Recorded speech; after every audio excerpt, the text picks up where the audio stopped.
All right, good morning. Good morning. I'm Sadia Sherman, Director of the Department of City Planning and Chair of the City Planning Commission.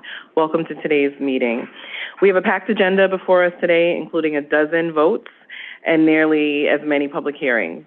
First up, the Commission will vote on two proposals in the Special Natural Area District of the Bronx. The first will replace natural turf with a synthetic turf for field hockey at the Riverdale Country School located at 5250 Fieldston Road.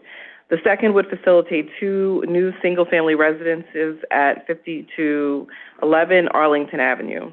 From there, we'll vote on 2950 West 24th Street in Coney Island, Brooklyn.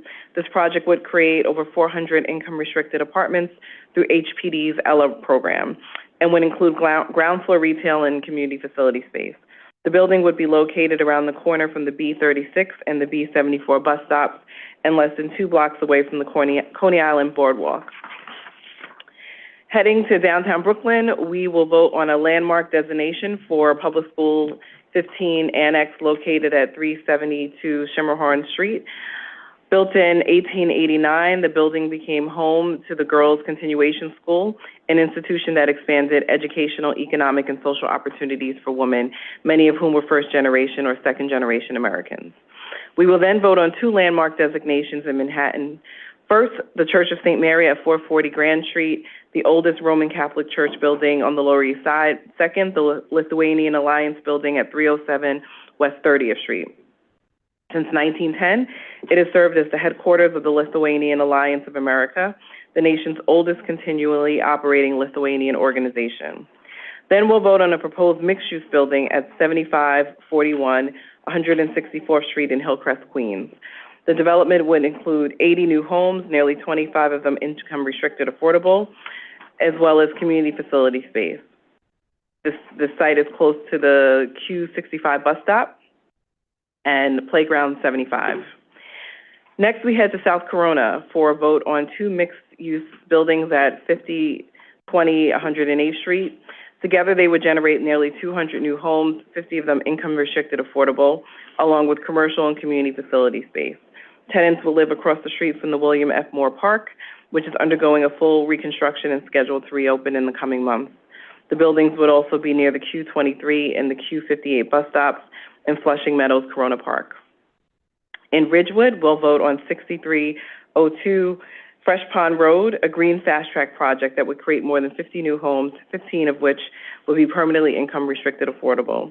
The building would be close to many bus lines and within walking distance from the M train at Fresh Pond. The Commission will then vote on an application by the Department of Parks and Recreation and the Citywide Administrative Services to acquire 3.7 acres of vacant lot to expand the Sawmill Creek Marsh Park in Travis, Chelsea, Staten Island. This is a highly sensitive ecological area that provides a habitat for several endangered and threatened plant and animal species. This is also the first project before the Commission that will go through ELRP, a streamlined public review process for certain types of affordable housing, modest zoning changes that increase residential capacity, and climate resiliency projects. Thanks to this expedited process, the application is already receiving its final vote for approval, after entering public review in March. It's a great example of how we're using every tool at our disposal to get important projects like this one done faster and at pace for New Yorkers. Next up, we'll hold a couple of proposed zoning subdivisions, a couple of votes on proposed zoning subdivisions on Staten Island located at 3 Helena Road in Toad Hill, and 20 Pleasant Valley at West Brighton in Staten Island. Finally, we'll vote on 95 Rockwell Place in Fort Greene, Brooklyn. This application would facilitate a residential tower with around 240 new homes and ground floor retail and support improvements to the Nevin Street train station, which serves the 2, the 3, the 4, and the 5 lines. It would also support preservation of existing off-site affordable housing in the neighborhood. Moving to our public hearings, we will begin with a proposed amendment to the city map in Jamaica, Queens. In the 1950s, during the era of Robert Moses, the city sought to widen a stretch of Atlantic Avenue here in Jamaica to accommodate for more vehicular traffic. This would have entailed demolishing and paving over many local homes.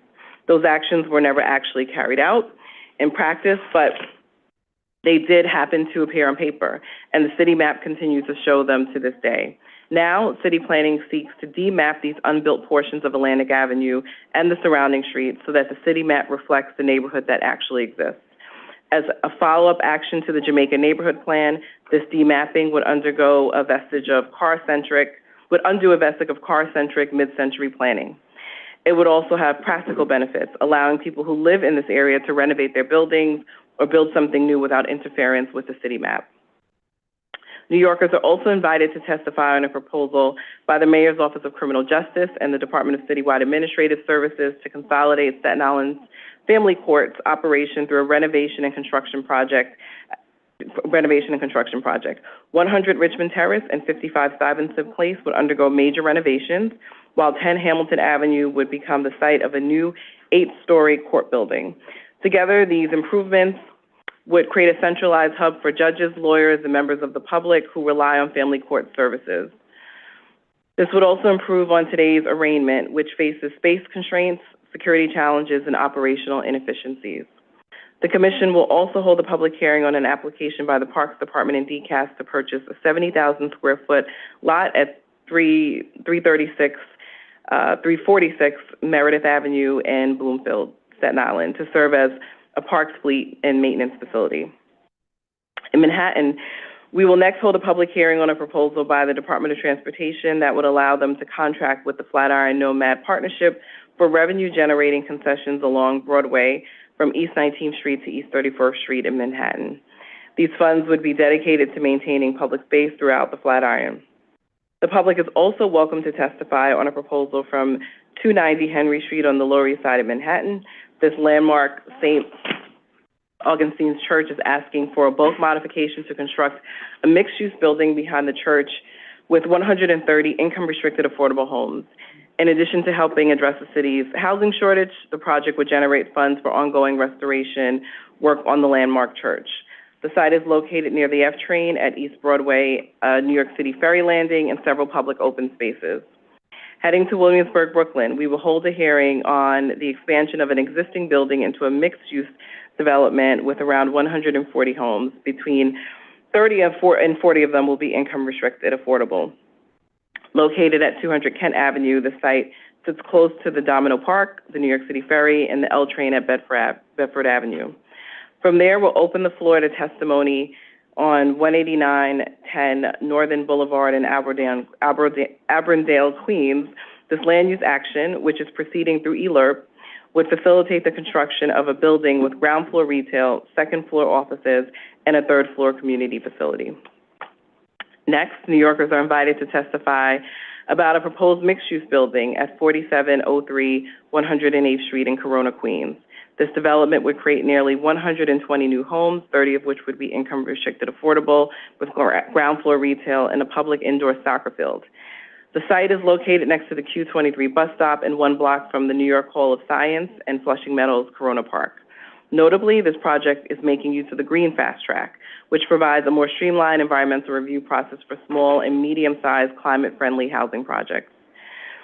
Our final hearing for today concerns a walk to a park site selection in Queens Community District 2, which includes the neighborhoods of Long Island City, Sunnyside, Woodsville, Blissville, and West Maspeth. The application by the Parks Department and DCAS would enable the selection and acquisition of privately owned properties in this area for future development.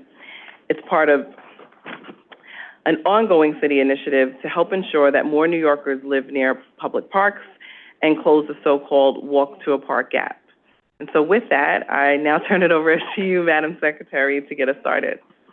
Good morning. This is the City Planning Commission public meeting held remotely and in person in the CPC hearing room at 120 Broadway, Lower Concourse. Today is Wednesday, June 3rd, 2026, 10:12 a.m., and I will now call the roll. Chair Sherman. Here, present. Vice Chair Knuckles. Here. Commissioner Benjamin. Present. Commissioner Cerullo. Here. Commissioner Crowell, remote. Present. Commissioner Dweck. Here. Commissioner Gold, remote. Here. Commissioner Goodrich. Commissioner Kermani Fry. Commissioner Mann is absent. Commissioner Marin, remote. Here. Commissioner Osorio? Here. Commissioner Ramprashad remote? Here. And a quorum is present. The first item is the approval of the minutes of the public meeting of Wednesday, May 13th, 2026. On the minutes, I'd like to make a motion to approve. Second. Thank you. All those in favor? Aye. Any opposed? Aye. I think that was an aye. Scheduling calendar numbers 1 through 7. Scheduling Wednesday, June 17th, 2026 for a public hearing to be held in person in the CPC hearing room, 120 Broadway, and remotely. On the resolution, I'd like to make a motion to approve. Second. Thank you. All in favor? Aye. Aye. Any opposed? Aye. Thank you. This resolution is adopted. The next part of the calendar is the report section on page 7.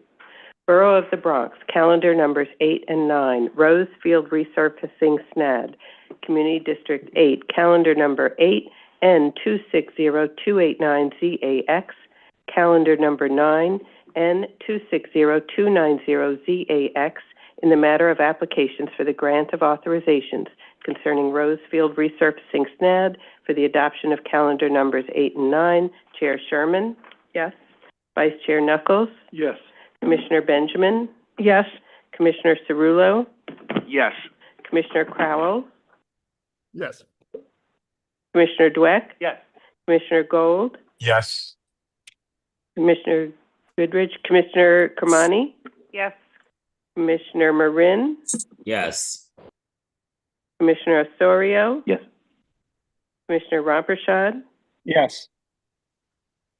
Calendar numbers 8 and 9 have been adopted. Calendar numbers 10 and 11, 5211 Arlington Avenue, SNAD, CD 8. Calendar number 10, N260278ZAX. Calendar number 11, N260279ZCX, in the matter of applications for the grant of an authorization and a certification concerning 5211 Arlington Avenue, SNAD, for the adoption of calendar numbers 10 and 11. Chair Sherman? Yes. Vice Chair Knuckles? Commissioner Benjamin? Aye. Commissioner Cerullo? Yes. Commissioner Crowell? Yes. Commissioner Dweck? Yes. Commissioner Gold? Yes. Commissioner Goodrich absent. Commissioner Kermani? Yes. Commissioner Mann absent. Commissioner Marin? Yes. Commissioner Osorio? Yes. Commissioner Ramprashad? Yes. Calendar numbers 10 and 11 have been adopted. Borough of Brooklyn, calendar numbers 12, 13, 14, and 15, 2950 West 24th Street rezoning, Community District 3. Calendar number 12, C 250, I think that was Community District 13. Calendar number 12, C 250248ZMK. Calendar number 13, N250241ZRK.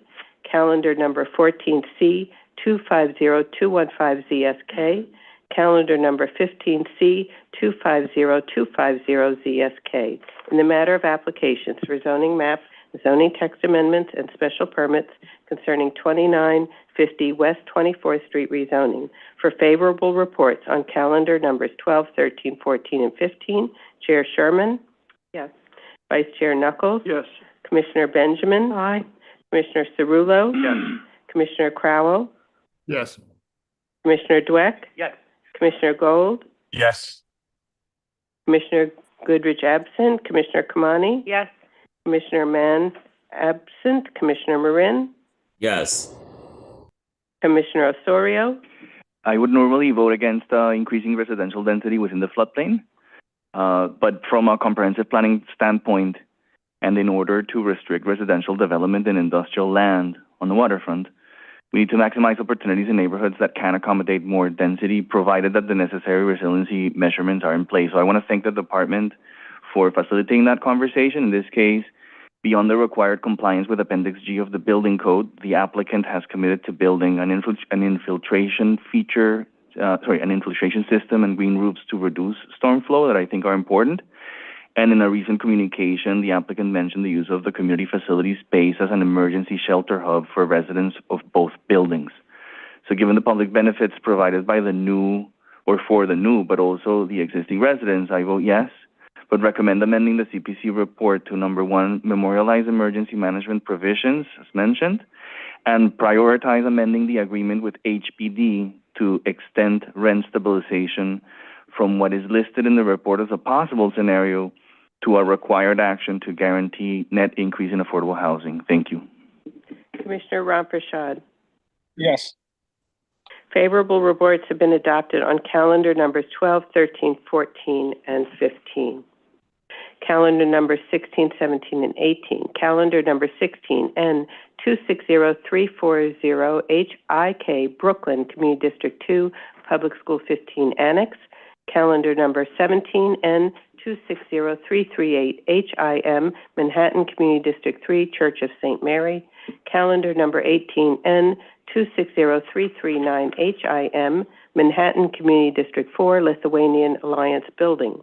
In the matter of communications from the Landmarks Preservation Commission regarding landmark designation reports for PS 15 Annex, Church of St. Mary, and Lithuanian Alliance Building, for the adoption of calendar numbers 16, 17, and 18 for referral to the City Council. Chair Sherman. Yes. Vice Chair Knuckles. Yes.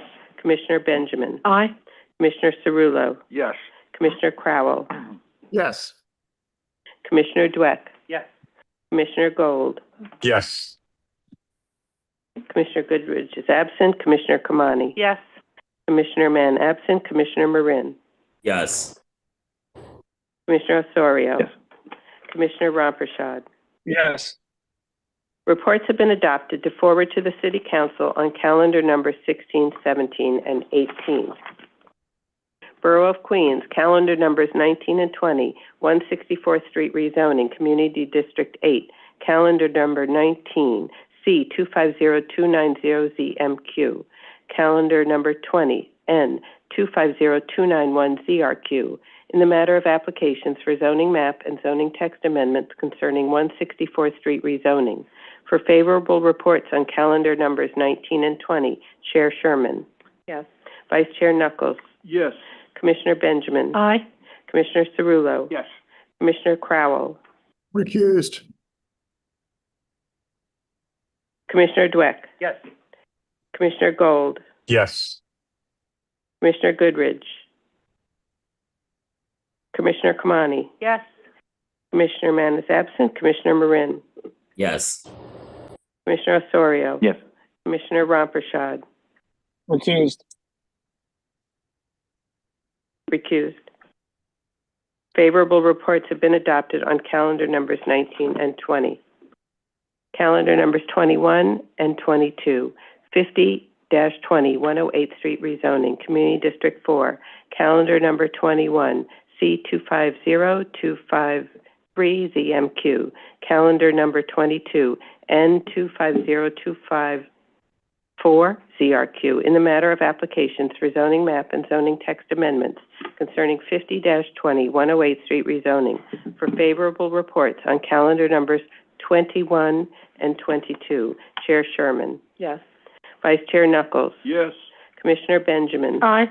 Commissioner Cerullo. Yes. Commissioner Crowell. Recused. Commissioner Dweck. Yes. Commissioner Gold. Yes. Commissioner Goodrich absent. Commissioner Kamani. Yes.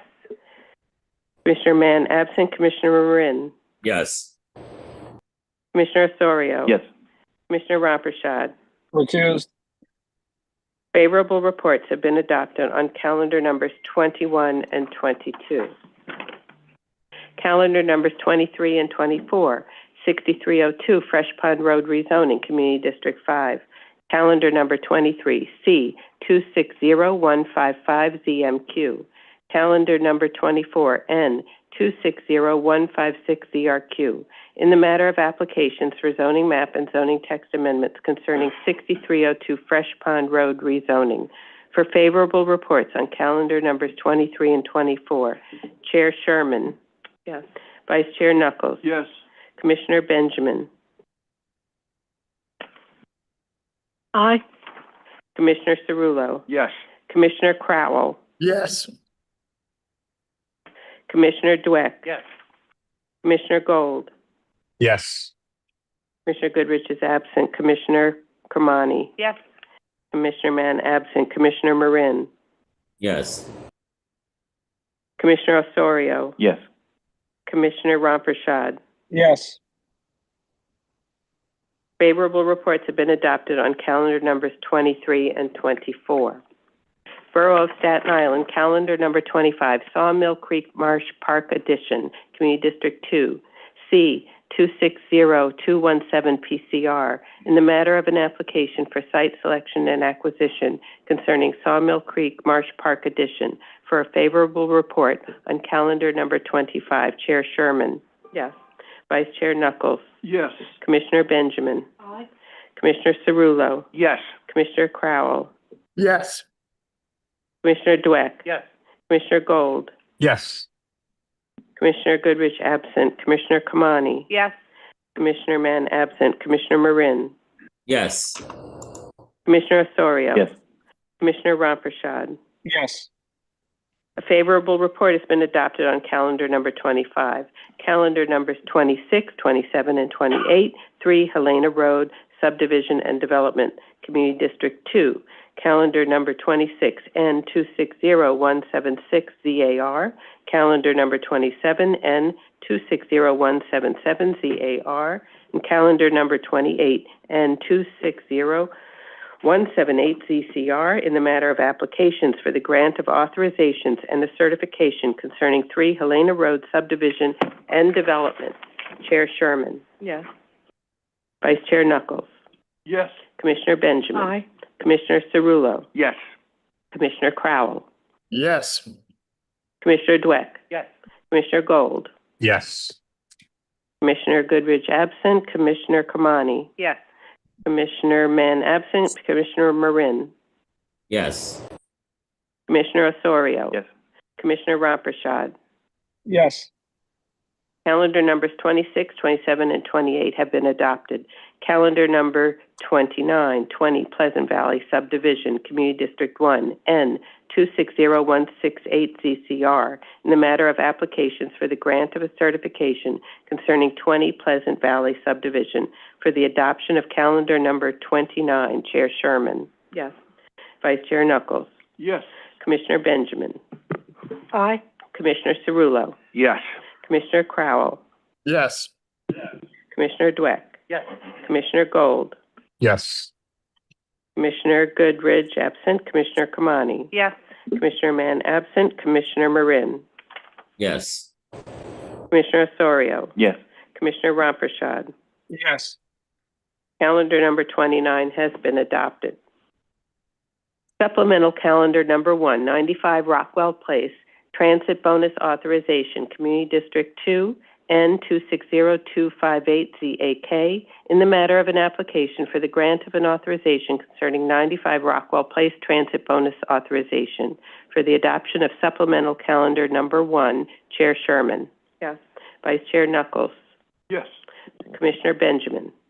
I am going to vote in the affirmative on this, but I really want to iterate and reiterate the importance of making this subway station handicapped accessible. The actions that we're taking today will alleviate some problem on changing from the 2-3 to the 4-5 or vice versa, but it doesn't take care of the basic problem that the station itself at Nevins is not handicapped accessible. So a person who is mobility challenged cannot access the train there. I had asked the questions before of whether doing some work at the station would put the work to make it actually accessible further in the future, and have received information from the department from the MTA via the department that that is not the case. And as for the community board's questions about spending the money that is being saved by having a private developer pay for these upgrades in the station being used to benefit the community board, other stations, I understand from the MTA that that is not possible, that their master plan is their master plan. But to the extent that Nevins is a priority and is in downtown Brooklyn, I would hope that they would see making it accessible for everyone as a major goal. I vote aye. Commissioner Cerullo, Yes. Commissioner Crowell, Yes. Commissioner Dweck, Yes. Commissioner Gold, Yes. Commissioner Goodrich, absent, Commissioner Kamani. Yes, and I align myself with Commissioner Benjamin's comments. Commissioner Mann, absent, Commissioner Marin, Yes. Commissioner Osorio, I vote yes. I also agree with Commissioner Benjamin and also encourage the City Planning Commission to really request a more substantive response to the community board on this. Commissioner Ramprashad, I too vote yes, and I agree with the comments made by Commissioner Benjamin. Supplemental calendar number 1 has been adopted. The next part of the calendar is the public hearing section on page 12. Borough of Queens, calendar number 30, Atlantic Avenue demapping, Community District 12, C260226 MMQ, a public hearing in the matter of an application for a city map amendment concerning Atlantic Avenue demapping. There'll be a 3-minute presentation in person from Abraham Abreu.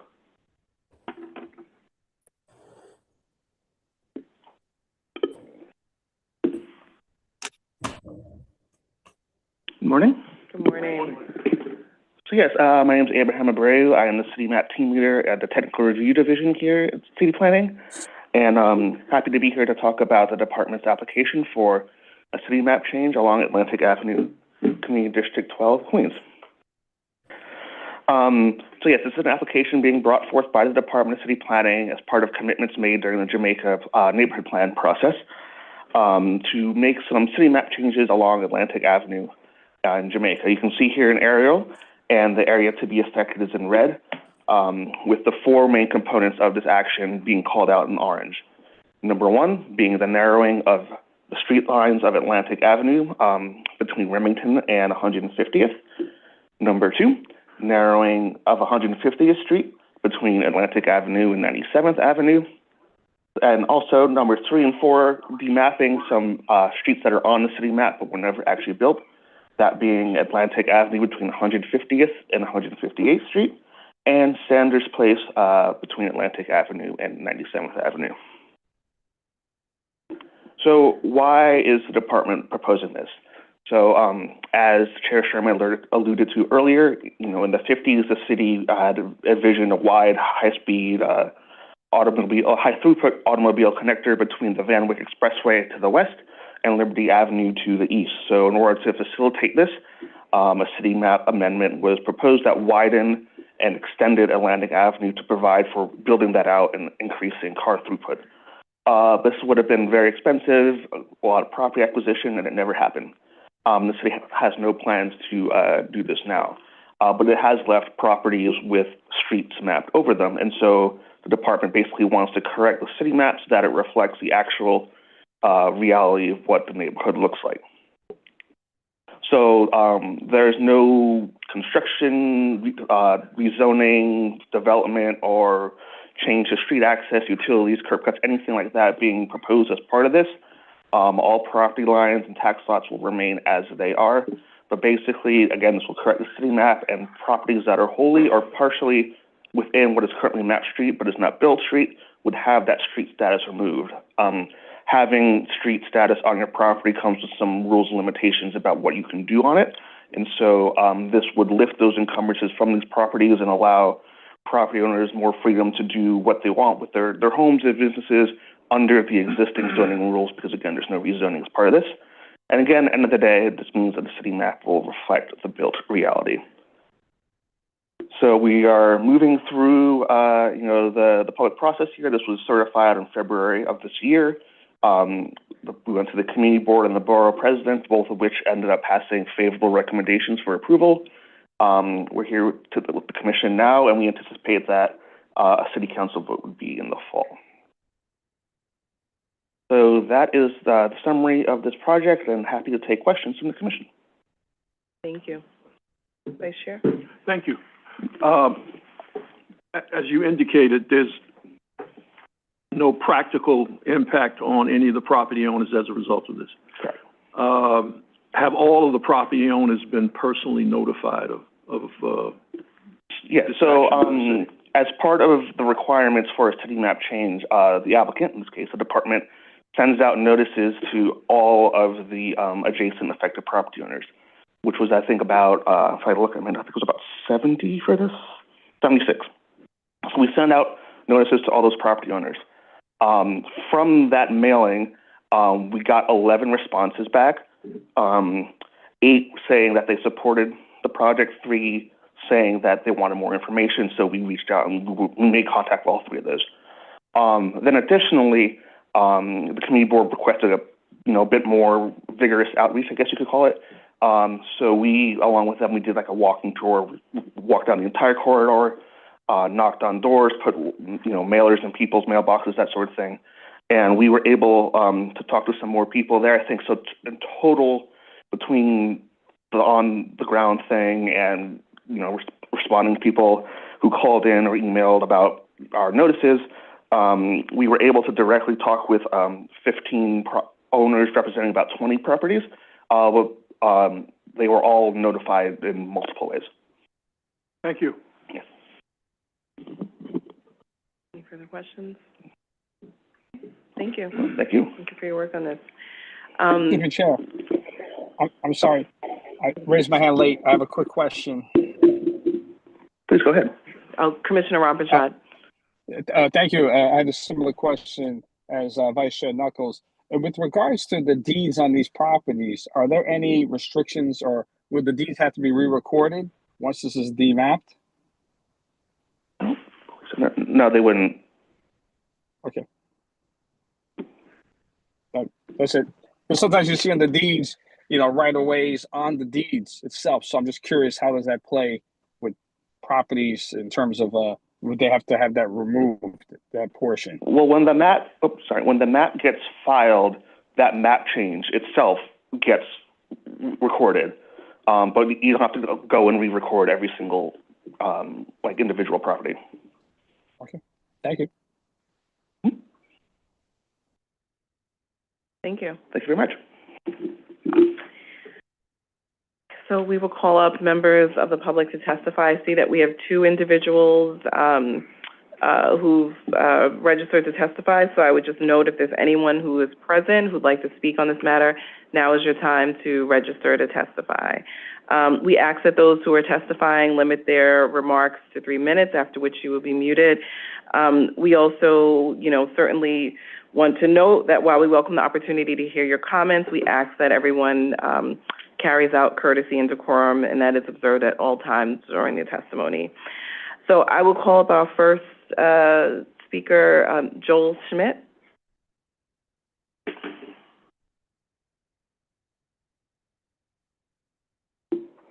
Good morning. Good morning. My name is Joel Schmidt, and I lead the Infrastructure Explorers Book Club, 6 of whom are here today. Having recently completed the power broker and fully aware of the harms imposed on the city by Robert Moses, we support rolling back the 1951 Robert Moses era widening of Atlantic Avenue and the surrounding streets and returning these roadways to their original narrower dimensions as they existed prior to 1951. Thank you. Thank you. I'd like to call up our next speaker, and just as a reminder, we are getting near the end of the public hearing on this matter, so again, if you'd like to speak, now's your time to register. Our next speaker is, excuse me if I'm mispronouncing your name, Fouad Yared? Good, Fouad Yared. Okay. Hi, everyone. Thanks for allowing me the opportunity to speak. Just a couple comments. My name is Fouad Yared. I like the idea of narrowing Atlantic Avenue in Jamaica from 100 feet to 66 feet to make room for more housing. But I wanted to ask 3 basic questions. What is the effect of narrowing the roadway on drivers, bikers, and other people who use the roadway? What does the community think of this reduction of the roadway? And how does this vision for housing here in Jamaica align with the broader vision for housing throughout Jamaica and for Queens? Thank you. Thank you. Thank you. So is there anyone else present who'd like to speak on this? If not, this hearing is now closed. Thank you. Borough of Staten Island, calendar number 31, Staten Island Family Court Consolidation, Community District 1, C 260227 PSR, public hearing in the matter of an application for a site selection concerning Staten Island Family Court Consolidation. There'll be a 10-minute team presentation in person with some folks on Zoom. Good morning, everyone. Chair Sherman, Commissioners. Thank you for the opportunity to present this proposed family court complex in the St. George District of Staten Island. My name is Q. I'm the Executive Director of Capital Projects at the Mayor's Office of Criminal Justice. My agency is the lead coordinating agency for this project, representing the State Office of Court Administration and the United Court System, and we're working very closely with our city partner agencies on this project. For today's presentation, I'm going to kick us off very quickly with a project introduction and overview, and I'll hand off to my two colleagues here to speak more in detail about the project planning considerations and the design approach. And please introduce yourselves. I just did. My name is Q from Mayor's Office of Criminal Justice. Last name is Amiri. This project represents a significant and much overdue investment in the in Staten Island's justice infrastructure for the delivery of family court functions for the borough residents. The proposal includes replacing or a major overhaul of the existing family court facility at 100 Richmond Terrace and delivering a modernized and consolidated court complex that will improve the functionality and efficiency of the court operations. The main objective of this project is to consolidate the currently fragmented family court functions that have been spread out across the district in multiple facilities for many, many years, and to create a welcoming and dignified public institution that will support the families, the residents, the court staff and personnel, and the public, and also hopefully positively contributing to the public realm of the surrounding in the district. Very quick, this is our org chart and our agency roles. On the left side, as I mentioned, Mayor's Office, my agency, MOCJ, we're the lead coordinating agency representing the state courts, and we're working very closely with DCAS, who's the property owner, and our city agencies, DOT, EDC, Department of Correction, NYPD, many other agencies. DASNY, the State Department, State Dormitory Authority, has been selected as the program and project manager for this project.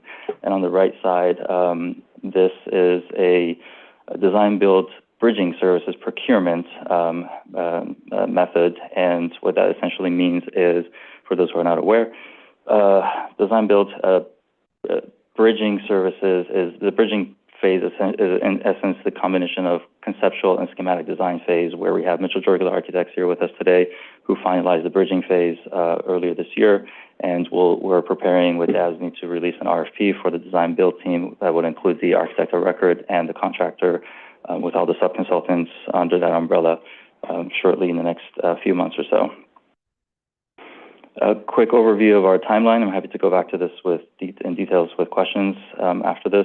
On the left side, starting from the top, the gray bars are what we recently, in the past couple of years, have completed. Like I said, the bridging services phase with conceptual and schematic design has been completed, and the environmental assessment with the negative declaration has been issued earlier this year, all led by DASNY team and Mitchell Jorgula as the bridging architects.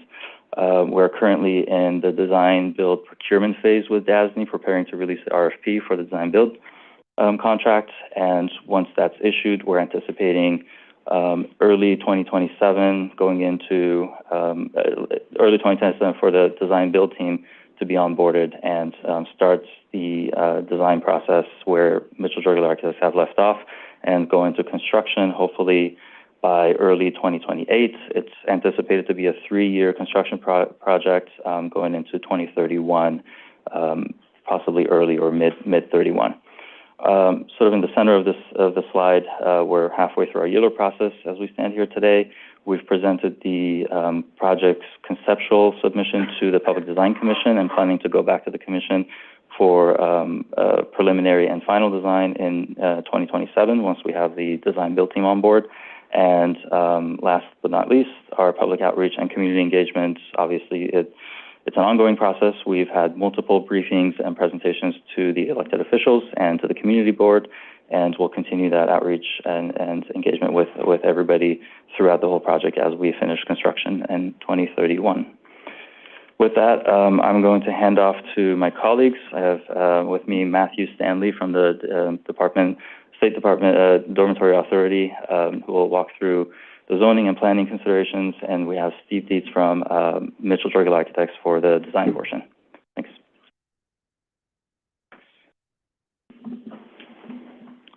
Good morning, Madam Chair and Commissioners. My name is Matthew Stanley, and I am the Director of the Office of Environmental Affairs for DASNY, the Dormitory Authority of the State of New York. Currently, family court functions are dispersed across 3 separate facilities in St. George. At 100 Richmond Terrace, the historic family courthouse, we have 2 courtrooms and 1 hearing room. At 18 Richmond Terrace, the surrogate courthouse, there are 4 courtrooms and 1 hearing room. And at 25 Hyatt Street, a commercial office building, there are 2 hearing rooms. Support spaces and office spaces are spread across all 3 sites. So this separation results in an administrative and functional inefficiencies for the family court system, not to mention the inconvenience that it poses for the public. So this project would address that situation by bringing all family court functions together into a single modern complex that meets Office of Court Administration standards for appropriately sized courtrooms and hearing rooms and ensures functional and secure operations with the required court support services. So this area map shows the project site in the context of surrounding land uses, including other public facilities like the NYPD's 120th Precinct and Staten Island Museum, which are on the same block as the project site to the south. There are also commercial and office uses in the area. There's parking, multifamily and 1 to 2 family residential uses. There's vacant lots to the north, as well as open space and outdoor recreation uses to the east. The site selection approval is required for 10 Hamilton Avenue and 55 Stuyvesant Place. The existing courthouse at 100 Richmond Terrace does not require site selection because it already functions as a city court facility. The project involves the construction of 1 new building and the renovation of 2 existing buildings. At 10 Hamilton Avenue, the project would construct a new family court building to include courtrooms, hearing rooms, a resource center, court officer spaces, a main entrance lobby, a vehicular sally port with holding rooms, spaces for the Department of Correction and the NYPD, as well as various support and administrative spaces. The existing family courthouse at 100 Richmond Terrace, as well as 55 Stuyvesant Place, would be fully renovated. These buildings are programmed for judges' chambers, clerk's office, and the supporting city agencies. The new building and the renovated buildings would be connected via pedestrian corridor.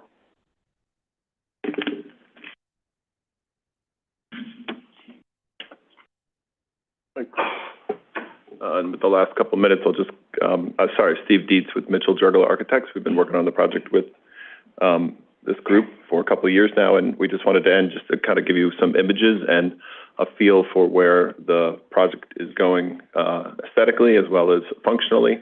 You know, we really took the Richmond Terrace Civic Corridor very seriously when we started this project. There's an array of very beautiful civic buildings all along Richmond Terrace, and our building on the far right here in the image would be the last sort of bookend to this group of buildings. And we're sort of taking that into context as we develop the solution. You know, we've been talking about, both other speakers were talking about how the building is sort of the agglomeration of 3 buildings, but it will act as 1 building, and the public will think of it as 1 building. And you can see in red where we've actually spread out entrances between the different constituents that will use the building. Most importantly, the public entry will remain on the Richmond Terrace side, directly adjacent to the old 100 Richmond Terrace entrance. We were able to get judges' entry very far away, since 55 Stuyvesant Place has now been put into play as part of the building. And the Sally Port, where detainees come in and out, are on Hamilton Avenue.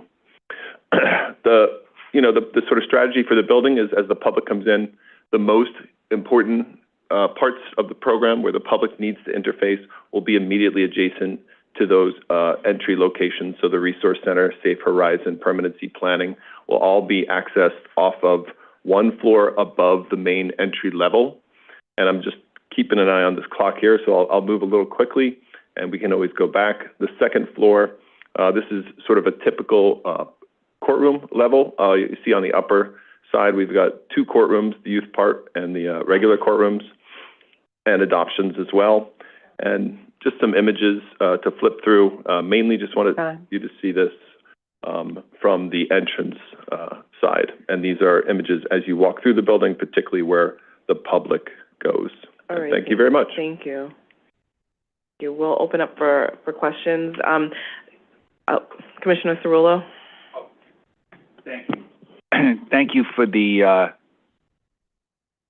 briefing. Just a few thoughts and questions. I think, at least from the feedback you've received from the community board and the borough president's office, everyone really understands the significance of this to the family court system. And there's no question of what these improvements will do for the system, and perhaps just for people navigating the neighborhood who need to access the courts. Just a couple of thoughts about this, though. The visuals that we're seeing, would it be possible to get a copy of the timeline? Of course. It wasn't in our materials, but I think it's important. It was so small, I was trying to see it from here, but it would be helpful to... Apologies, it should have been included, but we probably missed it. But I might have missed it, but I just to get a better sense of the timeline. The visuals here, and this is not... You're the fifth project in this geography, and I don't impose upon any one applicant all of the other projects that have come before or will do that after. But the visuals, what we're seeing, at least in your presentation, which is fair to your presentation, is what is there existing today, not what is approved to be there tomorrow. The timing of this project and the timeline is important because I think probably within the same 4 to 5 years, there could be 3 to 4 major construction projects going on in the same footprint. If not, some may be completed already, some may not have even begun. But I think, I don't know what kind of communication. I did ask this question to a previous applicant on one of the residential projects that will be here. What kind of discussions and communications are going on with the others to ensure that this part of the community isn't completely shut down by all of the work that's going to go on that perhaps 10 years from now will be perfectly fine. But there's going to be a phase, a long, painful phase of construction to get to progress. And I just wonder how that's being considered in these plans. Can I answer?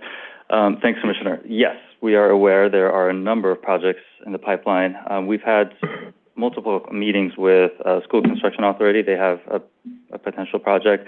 Parks, I think next door they were planning on a small park renovation. There's 2, maybe 3 private development projects in that zone, and ours obviously is a major project between us and SCA itself.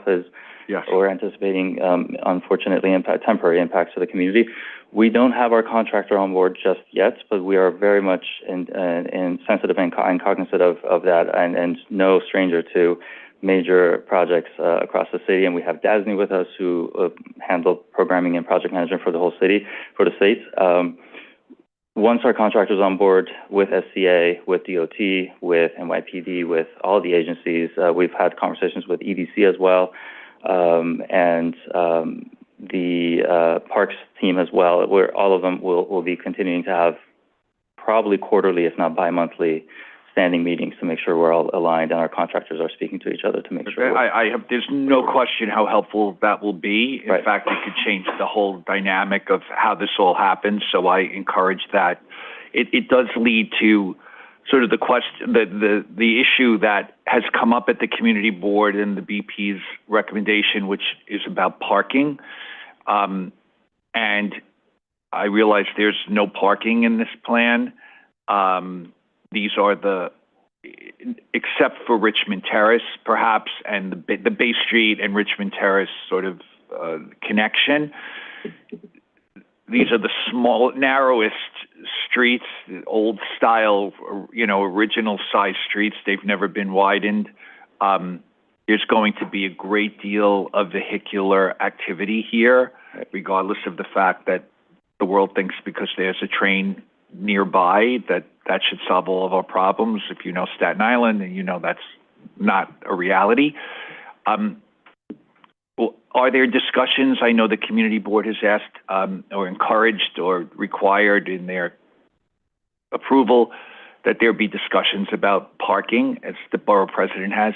What can you share about the status of those discussions, perhaps with EDC, about although every applicant who's come before us in the last 2 years have said that they're talking to EDC about using the garage. So the garage went from being, half underutilized to now about 5 times overutilized.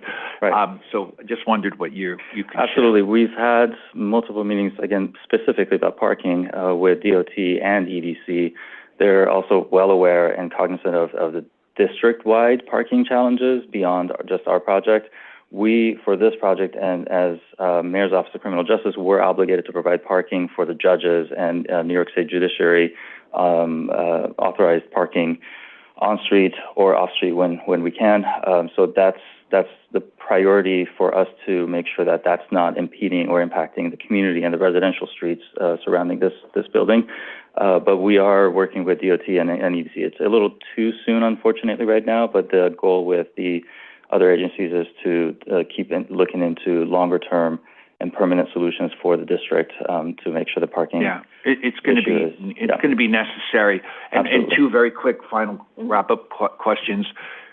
One is, I realize the Hyatt Street building is a privately owned building. Yes. I'm just wondering what's happening to where we're consolidating from. And I realize some of the buildings are just being renovated and connecting to this new vision. 25 Hyatt, is that a lease that just the city walks away from, or the state walks away from at this point? For the purpose, so the family court right now is fragmented in multiple buildings. One is 25 Hyatt. It's a privately owned building with a city lease. Once this project is done, all the family court functions will come to this campus, this complex. Understood. And the other spaces most likely will keep the 25 Hyatt for a longer period because we need swing space for other buildings in that district. Oh, okay. But the longer term goal, I think, is to decommission that lease and decommission out of our lease portfolio, most likely. But that's a DCAS question I can take back. Yeah, and it just provides a little more space in 18, I guess.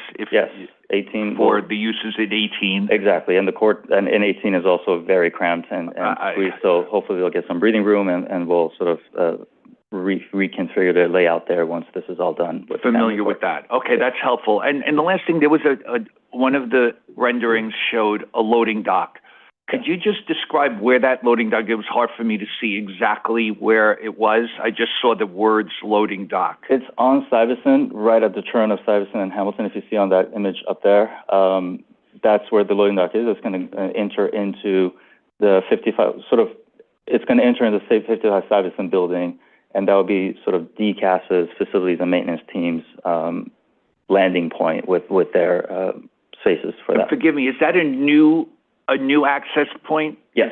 As part of the redesign of the buildings? Yes. Currently, 100 Richmond Terrace historic building exists, and that's where the family court has been functioning. 10 Hamilton has been it is an empty lot, and it's been occupied by trailers for many, many years, unfortunately, and it's long overdue. 55 Stuyvesant was a former admin building for the Department of Health that we we folded into this project. So the three now will be connected through underground cellar, hallway, and also a bridge, and become essentially, like Steve was explaining, one building with one main public entry. I just add that 55 Stuyvesant uses that location. Excuse me. Just to add that 55 Stuyvesant does use that location as a trash collection point for 55 currently. So it is in the same spot, so to speak. And it's now becoming, as Q described, the collection point for all the entire complex. And the loading dock is it for sanitation? What is the loading? What gets loaded in and out of a facility like this? Sanitation and trash. We have a trash compactor. I can't really. If you see on the screen on Richmond Terrace, where the border is with the NYPD precinct, there's a dark gray box, number 9. That's where the trash compactor will be for sanitation pickup. The loading dock is for major deliveries and maintenance crews and trucks to access the building, and for courts deliveries as well. And is the trash receptacle visible from the street? No, do we have a rendering on that? Okay. I just want to make sure it's not this big. No, we've had this conversation. With what's happening in this neighborhood and trying to build a neighborhood, that would be there. It is. It's right there on the left, the bottom left corner. You can see a gate. We've had this conversation with the Public Design Commission. Still more design work to be done, but the concept is to disguise it and have it sort of tucked in that corner, away from as much as possible. There were a lot of challenges with the truck turning points on 55 for the compactor that the DSNY couldn't. That was going to be my last and final question about, how the navigation into Stuyvesant, which is quite narrow. That's why we located on 100 Richmond and design elements to hopefully blend it in with the rest of the neighborhood. Thank you very much, guys. Thank you. No, Commissioner Osorio, Commissioner Gold. Thank you, Chair. Thanks so much for your presentation and for addressing our questions. Just really building on Commissioner Surlo's line of inquiry, I was wondering, or I wanted to give you an opportunity to respond to the Borough President's concerns on safe and efficient pedestrian circulation. They highlight ADA compliance, proximity to public transportation, and the accommodation of vulnerable populations. They list families with children, seniors, and individuals with disabilities. What's the plan to address that? Which one? I think big picture, it's a huge improvement relative to accessibility issues. I think everyone knows currently 100 Richmond there's a large stair that is the really prime entrance, which is on the left-hand side of this drawing. So everyone is going to be able to enter the building directly into the doors shown, the glass sort of lobby shown directly in front of the building. We have bollards up against this sort of pocket park that we've created. So it'll be very safe from a vehicular separation between vehicular and pedestrian folks.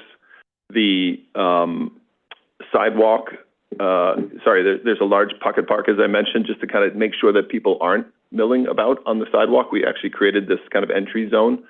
Sometimes Family Court has a backup of people just trying to get in the building at 9 a.m. So there's a large exterior portion of the entrance that is now accessible to the public. And everything is on grade from an entry perspective. I'm going to go back a couple. And the one other thing we were going to be looking, you can see we even brought the bollards around to Hamilton Avenue, just to make sure that there's some protection for pedestrians coming down the hill and around that corner. And there's some, and then you can see we also developed the crosswalks, I would say, very carefully at that corner. It's the one corner where, if folks end up parking at the EDC parking lot, you'll be coming from that direction. Street, yeah. Right?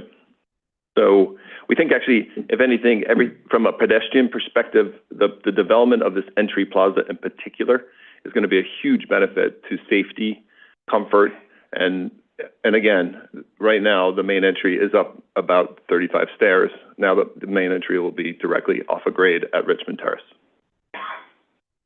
Thank you. Thank you. Commissioner Gold? Hi, excuse me. Good morning, and thank you.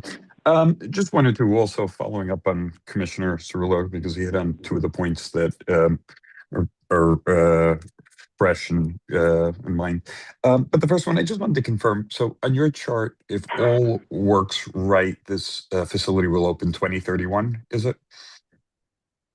Yes, we don't have the exact timeline, obviously, until the contractor's on board, but yes, sometime in we're anticipating early to mid 2031 at this point. Got it. With a 3-year build. Yes. Okay. And then second, to Commissioner Cerullo's point, was exactly what I was thinking. Many years ago, I actually officed on Stuyvesant Place, and many mornings, trucks would get stuck. Right, they would try to turn that corner, and it is a very narrow street. And so, curious there, just a little further from your drawing, or from the rendering, it looked as though the loading dock would be on the Stuyvesant side. But were we saying that it would actually be hitting Richmond Terrace would make more sense, I would say to you, because it's so much wider. But did you say at the end that it would be connected to Richmond Terrace, or are we still just so I understand, or was that for sanitation? Yeah. You were saying? No, I think you accurately described what we, as the architects, found, which is that large trucks cannot make it onto onto Stuyvesant Place. So, and maybe just to be super clear, that's why the large trash compactor is located off of Richmond Terrace. Really, the only place you can get some significant collection of trash. Any semi truck that pulled up to the building to, let's say, deliver the first round of furniture will never go up to Stuyvesant Place. You're not going to make it. And the expectation is that large, one-off drop-offs for large semi trucks would happen on Richmond Place and go right in the front door, which there's plenty of access to the freight elevator from the front door, which is right off the public entry. And so the expectation for the so-called loading dock, which means many different things to many different people, is in my mind, it's day-to-day drop-off of deliveries of paper towels and things like that. The main trash is heading towards Richmond Terrace. The day-to-day drop-off of miscellaneous objects, is happening back at the loading dock. So maybe that helps describe the difference between the two. It does, thanks. And just to that point, and I'm sure you recognize this, but part two of that is on the loading dock side. With Stuyvesant being as narrow as it is, it barely allows a truck to stop, if you will. So short of just something I'm sure you're conscious of it, but basically, if a truck stopped there, the whole block would be stopped for ages. You can't get around it. Right. So I'm sure there are plans for that, or maybe is there room for widening, or no such thing?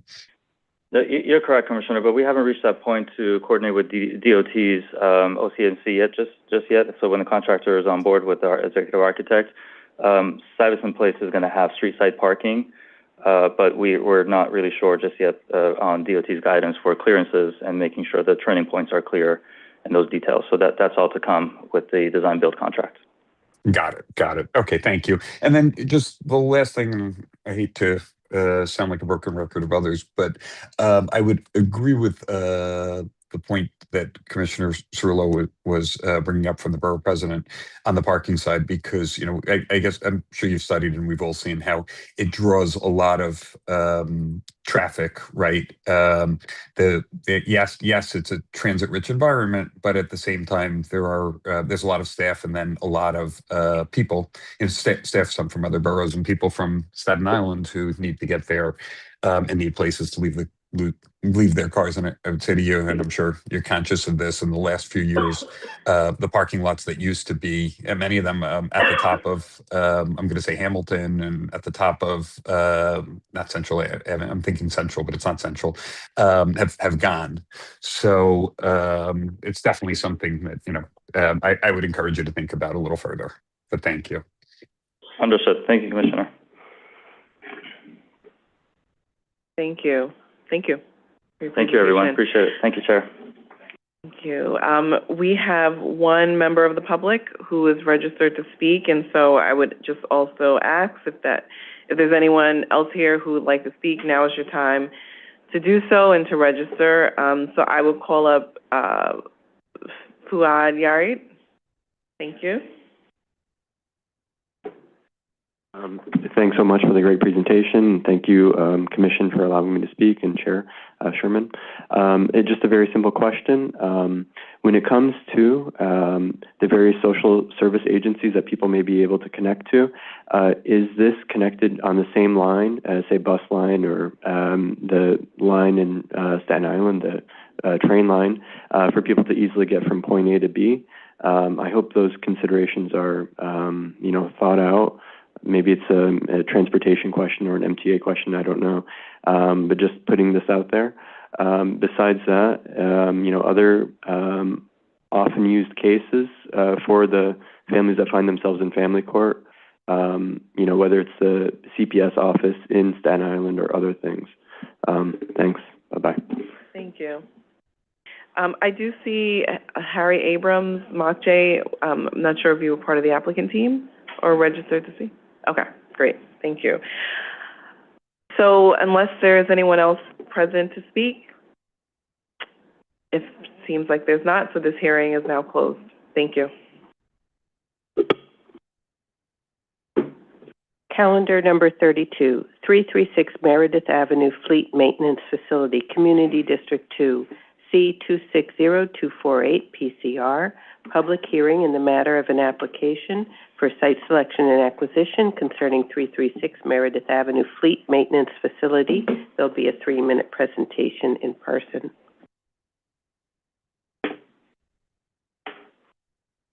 Good morning, all. My name is Antonios Mikalakis. I am the Director of the Parklands Office of the New York City Department of Parks and Recreation. I'm presenting our site selection and acquisition action for 334 Meredith Avenue. The 336 Meredith Avenue is in the Bloomfield neighborhood of Staten Island's Community District 2. We are trying to acquire a new fleet maintenance facility for our operations. The site itself is around just over 70,000 square feet. It consists of 3 buildings. The building A is a 1-story pre-engineered maintenance building. Building B is a 1-story office building that consists of offices, restrooms, and break rooms. And building C is a 2-story open garage with 4 bays and a mezzanine with office space, break room, and locker rooms. It is in a zoned M3-1 manufacturing district, and it formerly operated as an MTA bus depot up to January of 2025. Our existing fleet is largely maintained at Plant 1, which is a DSNY facility at Fresh Kills. However, as both agencies' fleets have expanded, the existing facilities have become insufficient to serve both agencies. In the fiscal year 25 executive budget, New York City Parks received funding to relocate our operations from Plant 1. Our agency's needs are addressed at this site because in addition to Fresh Kill site, there is a Slauson Avenue, facility that our fleet is at. This site would consolidate those operations. The site is well connected to Staten Island's transportation network. It is 1 mile south of Exit A on the West Shore Expressway. There are 2 bus lines, the S46 and S96, 100 yards away on South Street. Operationally, the site's existing garages are also well suited for our agency's needs and are similar to the ones at the existing facilities. We anticipate 12 mechanics and approximately 200 parked vehicles and equipment will be stored on the site, be used for maintenance and operation of parkland across Staten Island. That's it. Oh, I do need to, though, add, as of last month, we learned that the owner of the facility is in negotiations with another buyer. So we might have just missed our opportunity for the site, but we did want to continue this application in case those negotiations fall through, and the city does have an opportunity to bid on it. Commissioner Benjamin. Quick question. Does this acquisition and site selection give you the right to also proceed with condemnation if necessary? It does, but we're not looking for condemnation for the site. We've already advised DCAS to start looking at other sites. Okay. Can you tell me why you're not looking for condemnation if the actual purchase is not what the owner desires? Well, we want I guess the Parks Department and all our acquisitions, we kind of want to negotiate with an owner. We rarely go through condemnation actions to acquire any property. And DCAS and the Parks Department believe that we might be able to find another site in Staten Island.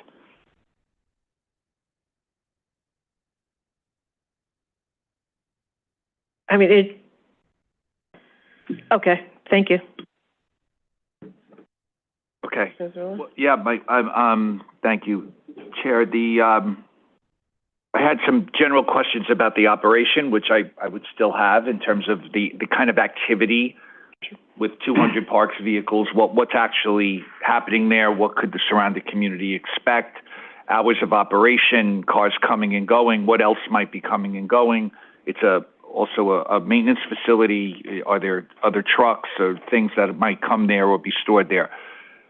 But I'm going to go back to that last little sort of cliffhanger on what's happening potentially process-wise with the property. I just wonder, and I'm not sure this is really a question to pose for you, but just a question that I think needs to be said, the impact our action could be having on this discussion and what that actually means in terms of creating potentially an authorization that could lead to eminent domain when there's a private property owner negotiating perhaps with another private property owner, and what we do to stamp that property with this sort of uncertainty for a new owner who could be negotiating a purchase, but then we could be stamping this property as something the city could come in and take. So I don't know the answer to that. It would be interesting if council could share that, maybe perhaps in a post-hearing follow-up about that. I realize how important this site is for this function, but I think we should understand better what our actions may do to impact whatever might be going on that we don't know about. But I understand why we would continue to move through the process. I just think before we vote on this, we understand what implications we might be imposing on the property itself. Sure. I know that, and council certainly can make sure that we have guidance. I know that there's been guidance previously around, what it means when we authorize, right, and how we can't necessarily parse through what the authorization means. But in this scenario, and parks can certainly weigh in, it seems that typically the city's at a disadvantage in these negotiations because of the process that it takes to do authorization. I understand those negotiations are still happening, but, we can certainly give some general guidance to the city. I just think it would be helpful for us to understand that. And I realize that just based on the testimony today,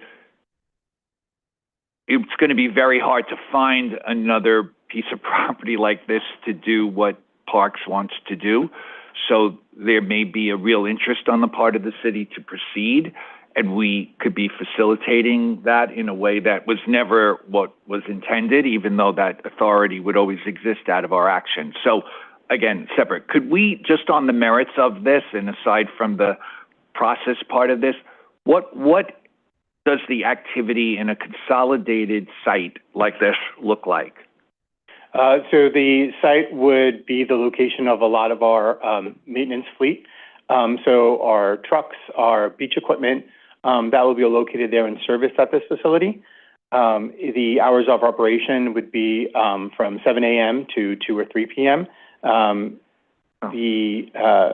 Any vehicle on Staten Island that needs repairs would be located at this site and would go to this site. Again, and we would have storage of our different equipment also at this site. 7 to 3. Right. There's no middle of the night activity and things like people. And not in case there's an emergency, some sort of storm event or something that would require people to go to the site to pick up equipment.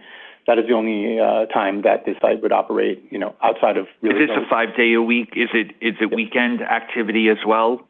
During the summer season, there's like the beach activity, so it might be necessary to go to the site, 7 days a week. But typically, we'd have people scheduled there 5 days a week.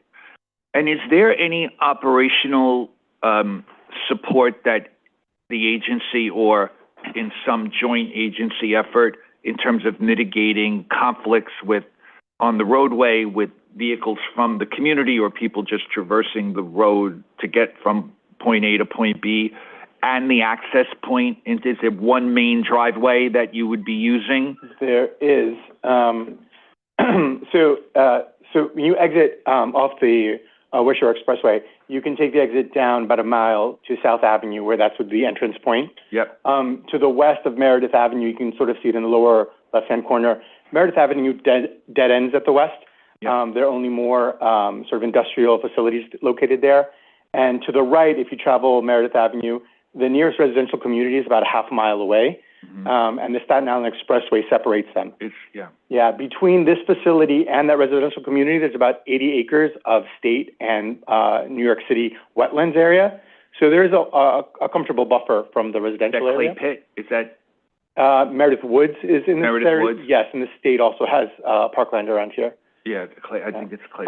Just north of, on South Avenue is a strip mall. So there's a commercial use in the vicinity. Again, our facilities pass that really, and wouldn't interfere with anything on happening there. All right. Thank you very much. Thank you. Thank you. Thank you. Commissioner Osorio. Thank you, Chair. Thanks again for your presentation and addressing our questions.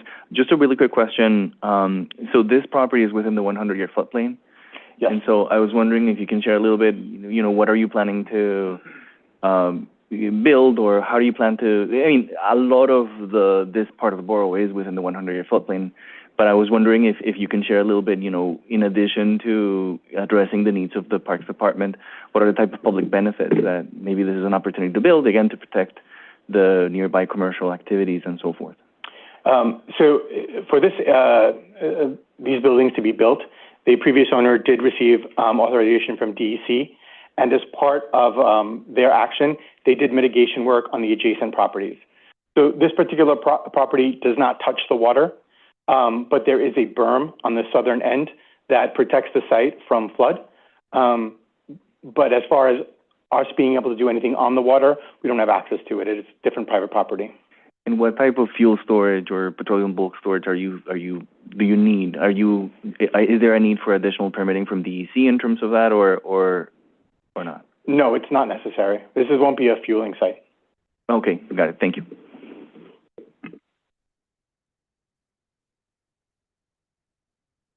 Thank you for your presentation. Thank you. Thank you. We do not see anyone registered to speak. I would just offer, if there's anyone present who'd like to speak on this item, now is your time. Okay. If not, this hearing is now closed. Borough of Manhattan, calendar number 33, Flatiron Nomad Major Concessions, Community District 5, C260123 MCM, public hearing in the matter of an application for a major concession concerning Flatiron Nomad Major Concessions. There will be a 10-minute presentation in person.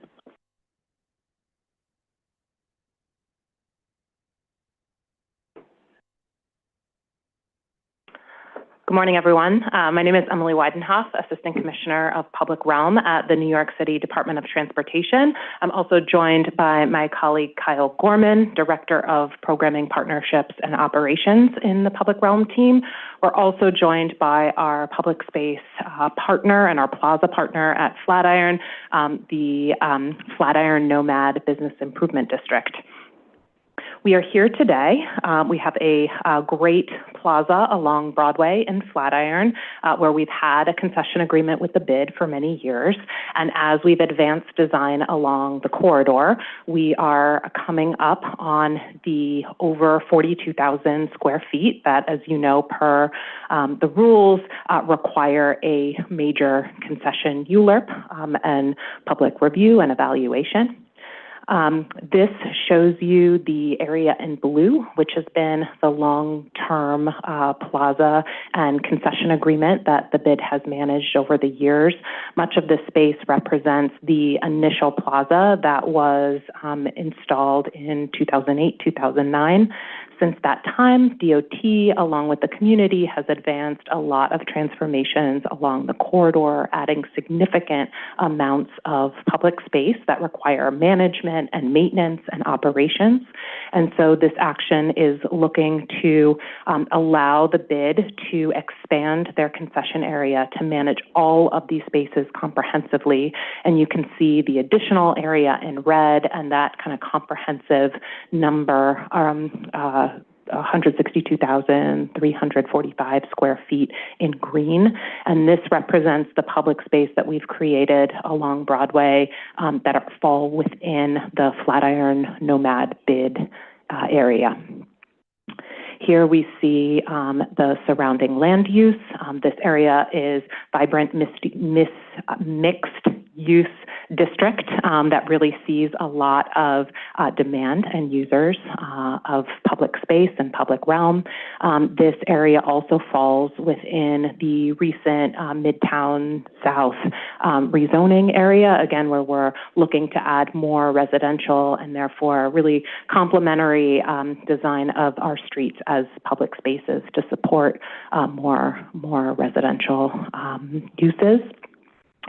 Part of DOT's work has been a long ongoing effort as part of our Broadway Vision project, which is really to reimagine this corridor to center pedestrians and bicyclists, allowing each of the neighborhoods to have their own unique character while also thinking comprehensively about the experience of moving and walking, gathering, and celebrating along the corridor comprehensively.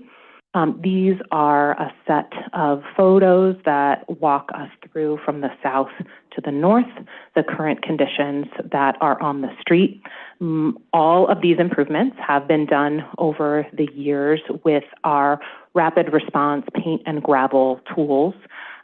So you'll see some things that maybe make some sense, some things that feel a little weird, and a lot of that is us trying to, naturally create and iteratively make these spaces better. We've learned a lot along the way. This here you can see really the hub of public spaces adjacent to Madison Square Park. A lot of people in the park, also a lot of people out on the street in the plazas. There's a lot of, again, public seating, but also a mix of some small-scale concessions. And then as you move up to the north, that's where we saw a lot of blossoming of restaurant activity, particularly during the pandemic, and something we're looking to continue to support and balance in the larger mix of the corridor. And this gets us then up further north. We work a lot to integrate a lot of different uses on the corridor, a lot of public uses, so seating, leaning, safer crossings, city bike, loading and delivery, trash management, more greening.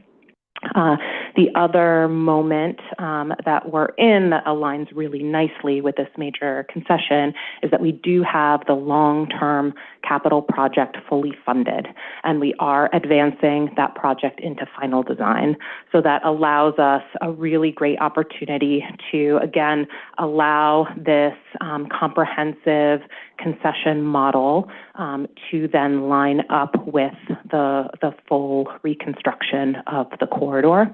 That process is separate and apart from the concession process, and so we will be advancing those designs with the community. We'll be taking them to the community board, and then we'll ultimately be taking them to the Public Design Commission as well. We're currently looking at, hopefully, construction beginning in 2028, and here's a quick look. You can see a lot of what is sidewalk and paint and gravel will now be all one comprehensive, flush, public space. It allows us to deliver a lot of additional amenities that will help support the maintenance, management, operations, and concessions, more lighting, electrical hookups, better drainage, water sources, things like that. With that, I'm going to turn it over to my colleague Kyle to give you the kind of larger overview of DOT's concession program. Good morning, everyone. I'm Kyle Gorman from the DOT. I'm just going to give a brief overview of public space concessions and how they work in our plazas. So these allow for all different types of activations, for creative uses of public space. We have a lot of different ways and agreement types that we allow for concessions to take place, but the very basic premise of these concession agreements is maintenance in lieu of a fee, and all of the revenue that's generated by these concessions get automatically reinvested back into the maintenance and operations of these public spaces. This comes by way of sub-concessions, sponsorships, commercial events, and so on. We work very closely with the Street Activity Permit Office, SAPO, to coordinate public programming as well as commercial events. SAPO collects a fee, as does our plaza partners. Like I mentioned, we also allow for some limited sponsorship. This is not any form of advertising. It's really just a general call out of some type of organization that has sponsored some type of asset or initiative within these spaces. As you can see here in these photos, it's typically relegated to small logos and other branding elements. We also have in our plazas kiosks, which are permanent structures that allow for the sale of merchandise or food. These are open generally 7 days a week. Good place for a cafe or some sort of small restaurant outing. We have a standard kiosk that we do. We also work with partners to do more creative opportunities. But this is an example of a sub-concession that takes place in these plazas as well for these revenue-generating activities. We also allow for pop-up markets, more stall-style, tent and table-style markets that come on a seasonal basis. Similar to the kiosks, can be food or merchandise. Sometimes these are around the holiday season when we see a lot of people interested in markets and so on. And similar to the commercial events, we work closely with SAPO and the Department of Health and other city agencies for their execution. Sometimes to sort of add a public benefit along with these concessions, we try to combine it with different types of creative concessions and other types of public programming that create these revenue-generating activities, but also preserve these opportunities as public space and creating opportunities that are non-commercial in nature for the public to enjoy as well. A recent update to our concession rules is the allowing for concession seating, which is essentially outdoor dining in our public spaces. Typically, a part of the plaza rules, we allow for a maximum of 33% of the entire square footage of the plaza to be used for this concession seating for outdoor dining, but in the context of a major concession through ULURP, which we're talking about today, that threshold can actually go up to 50%. Regardless of these thresholds, DOT ultimately reserves the right and approval of all concession areas and the different types of operations of that seating. So whereas 33 or 50% is the threshold, we ultimately can say maybe it's only 20%, 30%, 35%, and we also have a very vested interest in the day-to-day operations of how that all plays out. And one important distinction is that these concession seating rules through concession agreements are separate and distinct from the dining out program, which governs sidewalk and roadway cafe seating. As Emily mentioned, we're working on a future capital project, which is really taking into consideration exactly how concessions overall will ultimately be worked into this design. And as you can see here on the graphic that's on the right, we've started to scope out exactly where within the future design and layout of the plaza where this concession seating will go, while being balanced with pedestrian circulation, free public programming space, spaces for outdoor public seating that isn't connected to any sort of exclusive use, so this is top of mind for us. We've heard a lot through the public review with the borough president, the council members, the community board, and a lot of those items are addressed here, which we can touch on in the Q&A. Thank you. Perfect time. Thank you. Yeah. Right on time. I'll open up for questions. Commissioner Osorio? Thank you, Chair. Thanks so much for your your presentations, your presentation and the materials we received. I just wanted to build a little bit on the discussion that we had at the review session. The main comment here is a little bit of a response or an opportunity for you to respond to some of the concerns raised by the community board in terms of pedestrian safety. You know, as part of my own research preparation for this, I've been looking at the Vision Zero data, and I noticed this is the highest community district in terms of pedestrian safety injuries. And so I'm wondering if you can share a little bit, number one, kind of like what's your response to some of the specific measures that the community board is suggesting, for example, permanently and clearly defined separation between the pedestrian areas and the two-way bike paths, for example. I know that you made an emphasis on sort of like the flexibility of some of the spaces, which seems to be sort of like another of their concerns.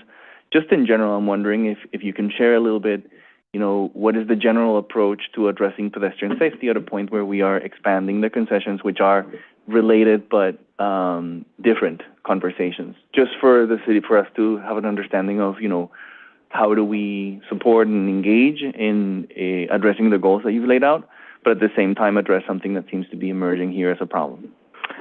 So thank you for that question.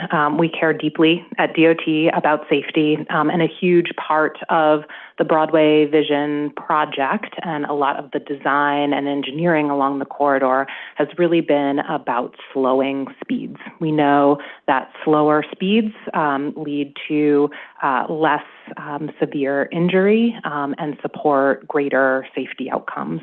So a huge part of the design has been to slow vehicular traffic along the corridor, but also to slow cycling traffic along the corridor. And one of the ways we think about the larger cycling network is that there's great protected bike lane infrastructure on many of the avenues and key cross streets.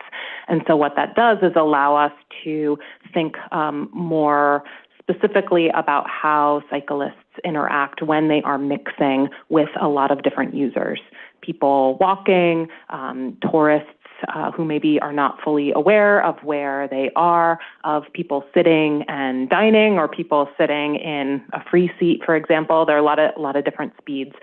So one of the things that we have iterated along the design in this corridor are kind of ways to highlight the cycling facilities so pedestrians are more aware. In some cases, we narrow some of the facilities at key points to, again, help with the kind of calming of cycling along the corridor. Or, we create crosswalks kind of mid-block, recognizing that pedestrians, are using the block differently because it's a plaza. And so wanting to make sure there are multiple points for pedestrians to cross through the cycling infrastructure.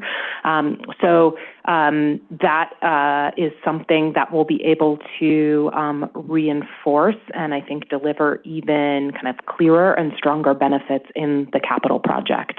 We're limited with just using paint, but we will be able to deliver clearer separation, having that separation be green and kind of an asset for the overall experience for all users on the space. We're also thinking a lot about the kind of tactile, physical edge between the cycling space, the vehicular space, and the pedestrian space, which not only helps with safety and delineation, but also helps for all the people with visual impairments using the space as well, which is something we've heard a lot, given there's a lot of density of people with visual impairments, particularly along the 23rd Street corridor using these spaces. So we are very excited to get to this capital design stage because we'll be able to make a lot of the iterative safety improvements even stronger with more tools. Thank you. I very much appreciate your response. I also understand the constraints in terms of the capital plan and the different steps that need to be, carried out in order to fully address some of these concerns. I think that, the general strategy that you outlined makes sense. I'm still concerned with the issue here because also in addition to this community district having one of the highest number of injuries, the number seems to be almost not really double, but almost double the amount of injuries from community districts 3 and 4, which are adjacent to the district. And so I'm just wondering if, or would ask if you can share, not now, but maybe in writing, some of the specific findings from your own research in terms of what makes this district different. And then, lay out as much as possible, the extent to which the capital plan can help us, or what is what's feasible, what's realistic in terms of beginning to address that. Because otherwise, I think that the concerns that the community board is raising already seem something that needs to be addressed immediately. Yeah, so we are happy to follow up with you to share all of that safety data, which we did not have in our presentation. I will say that the safety numbers along Broadway are good. Obviously, they trend better along Broadway than other corridors, but happy to share that detail following up. You mean because the data that I'm looking at is aggregated to the district? Is that what you mean? Yeah, I'm not sure exactly what numbers you're looking at, but we have a lot more detailed data, and we're happy to share that with you. Great, thank you. Commissioner Cirillo? Emily, Kyle, thank you for the presentation. Just a clarity on the design, is there any vehicular access that is envisioned here? Is it, okay. Yes, some of the blocks are shared streets, so there will be vehicles that can drive on those corridors, loading, access, deliveries, pickup and drop off. But something that we've done, it's a little difficult to see at this scale, is in some of the cases we've reversed the direction of Broadway, which reinforces that while vehicles can access the block, you're really only driving on that block if you need to be on that block, which is something else that actually helps contribute to overall safety numbers, where we're really reducing vehicular volumes and vehicular throughput. Yeah, and I have no intention in getting to the details of design, which I leave to you and your partner and the community. But just to clarify, the vision with the capital dollars that are available already for a project, it isn't about rebuilding the streets and sidewalks. It still involves just painting. No, it's a full reconstruction. It is full reconstruction. Yeah. And it'll all be on one. Is it envisioned to be on one level? Yes. Okay. Yes. So that has a lot to do with what design requirements will be needed that could add to the safety of pedestrians and bicyclists. As we well know, in some cases, safety is always critically important, but frustrating in design for what's needed to make sure that balance is met and public safety comes first. So I wish you the best with that. Thank you. One follow-up question. This came up during the Times Square major concession discussion, and I just know it from our lives and in this kind of work. But how, and this goes to safety-related issues, if primarily, can you just share what the city is envisioning with respect to protecting the partner with liability and indemnification, and where those discussions may be? Do we envision the same kind of protections that got worked into the Times Square major concession? I know many years of discussions about that, not just in a major concession, but in sort of all of the relationships of managing public space with not-for-profit partners. So what is that?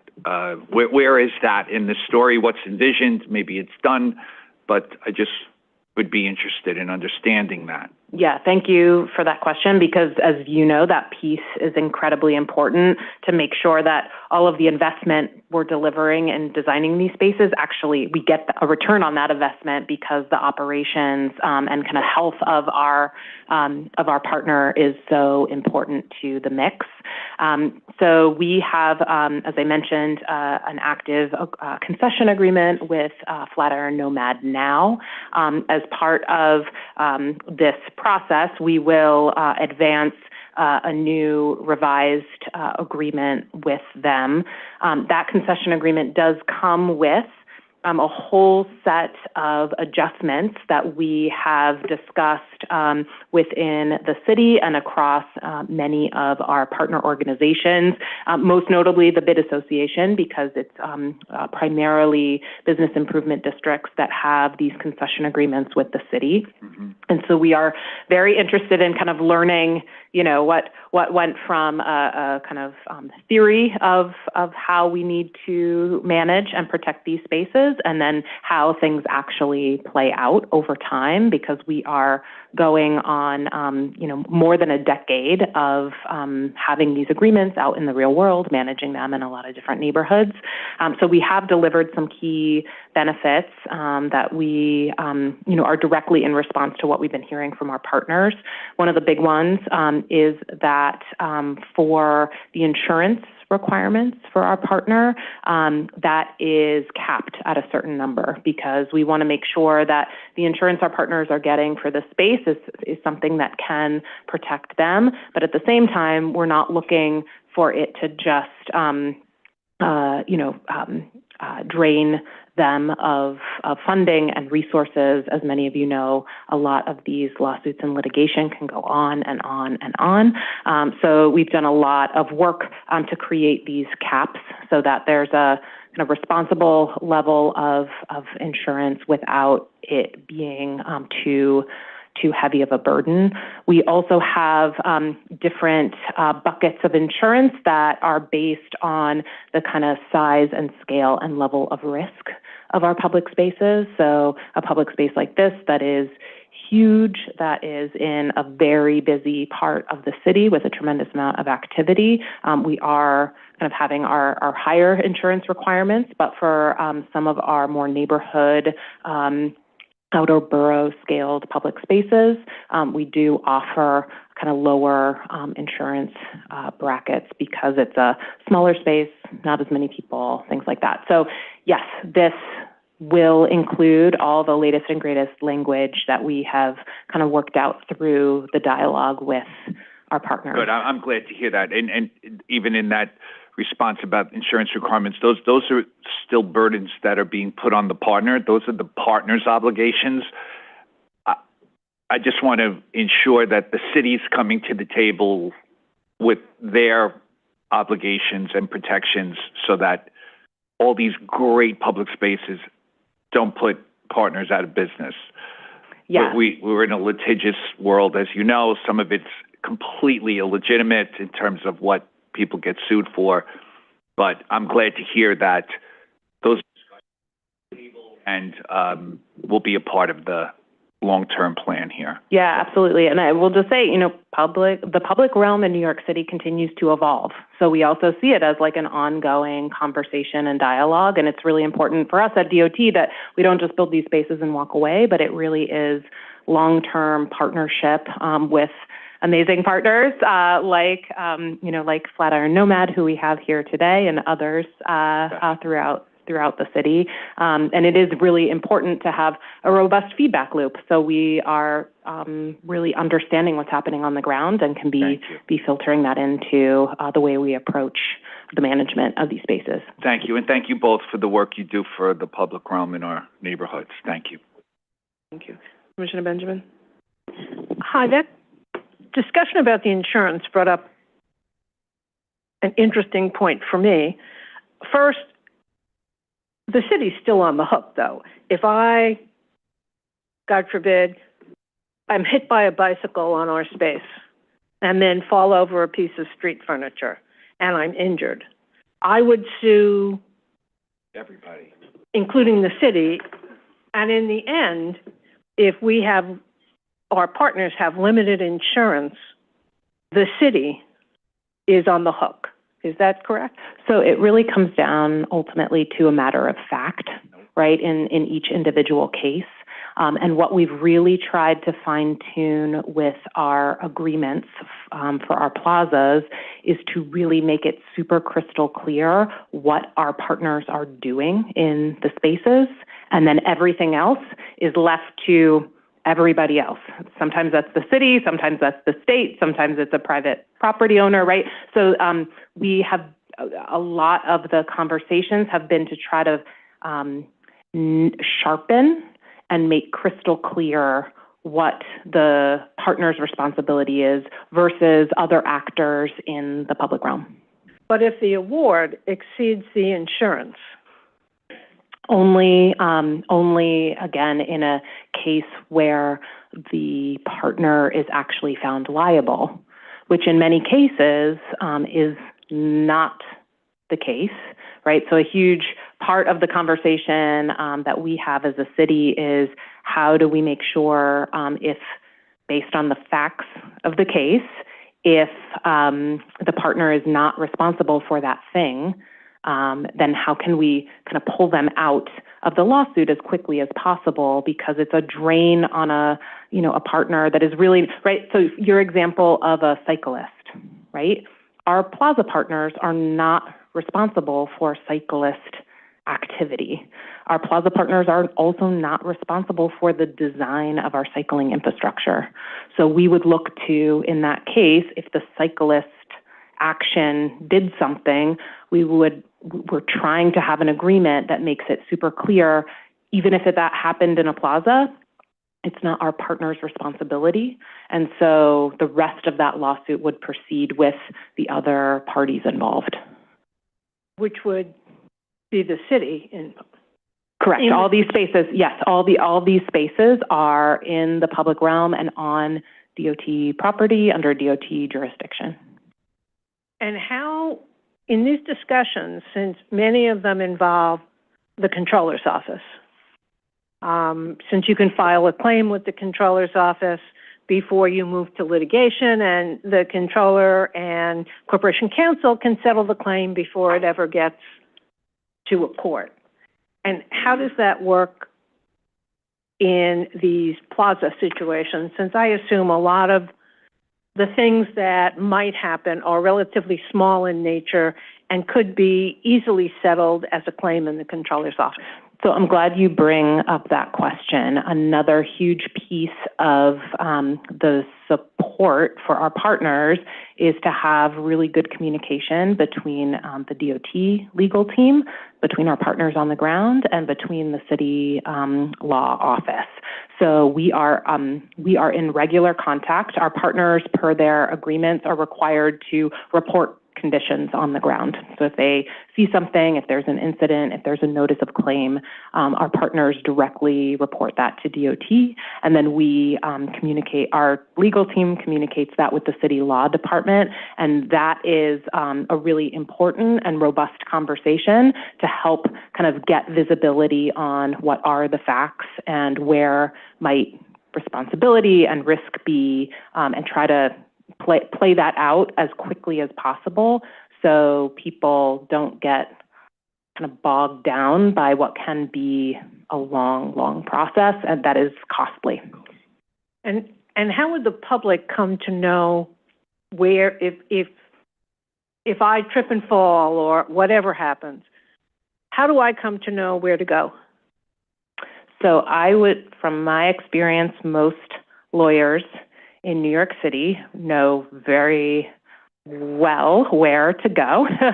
But I will say, just from a, not even from a litigious reason, DOT has a website. We have a map of all of our plazas, listing all of our plaza partners on our website. And that's important not just for, legal claims, but also if a community organization wants to hold an event in a plaza. Our plaza partners are really great at helping to bridge and support and sponsor a lot of community activity in these public spaces. So we do try to make that information as publicly clear as possible. I will also say in all of our plazas, we have a sign, multiple signs on each block that have the name of the plaza. It has DOT. It has some of our greatest hits plaza rules.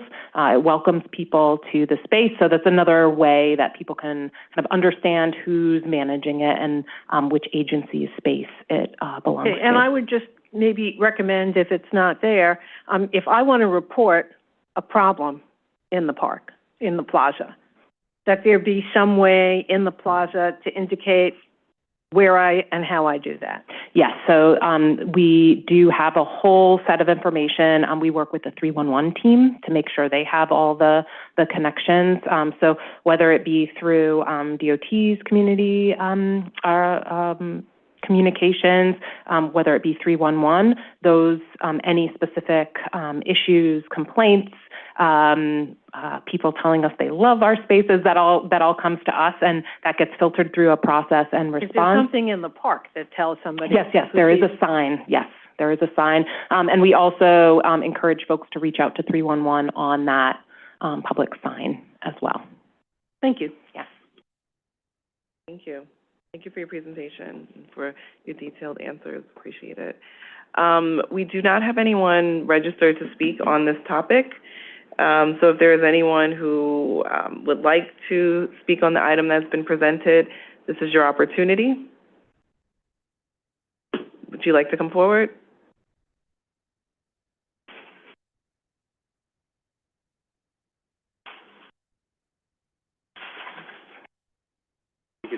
Yes, please state your name. Hi, my name is Bo Chung. I work with the health department, New York City Health Department, but I'm representing myself as a member of the public for this item. This is very exciting. Love plazas, love community life. I have a few questions for the team that we'd just like to put into comments. I saw that there was a mention around bathrooms. So I'm curious about just what the access to facilities would look like for this expanded area. Also, in consideration of just like extreme heat and other climate considerations, I'm curious if there's anything built into the design in consideration to make sure that the space is usable for as long of a time as possible during the year. And just as a person who's lived in New York for a few years, I'm curious about any kind of like behavioral management or interventions, given our public right-of-ways have a lot of different folks that walk through the streets, and sometimes folks might need assistance with any type of like behavioral health issues. That's all. Thank you. Thank you. Commissioner Sorio, I'm sorry, there's a question for you. Sir? Thank you, Chair. Yeah, and actually, it's another question for him, but given the fact that unless we have other people in the queue, is it possible for DOT to address the question? I think we'll have to have them follow up so that we're not having applicants and back and forth with hearings. But but we can make sure that DOT follows up on that. Wonderful. But did you have a question for the? No, that was it. Thank you very much. Thank you. All right, thank you. And Chair Sherman, and the hearing is now closed. Great. Calendar number 34, St. Augustine's Preservation and Redevelopment Community District 3, C250336 ZSM, public hearing in the matter of an application for a special permit concerning St. Augustine's Preservation and Redevelopment. There'll be a 10-minute presentation in person.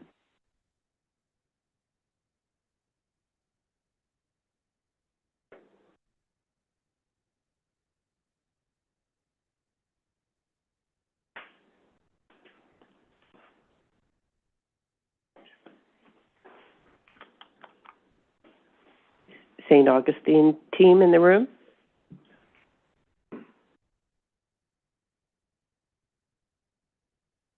Chen Dow, Benjamin Stark, and Jack Heaney.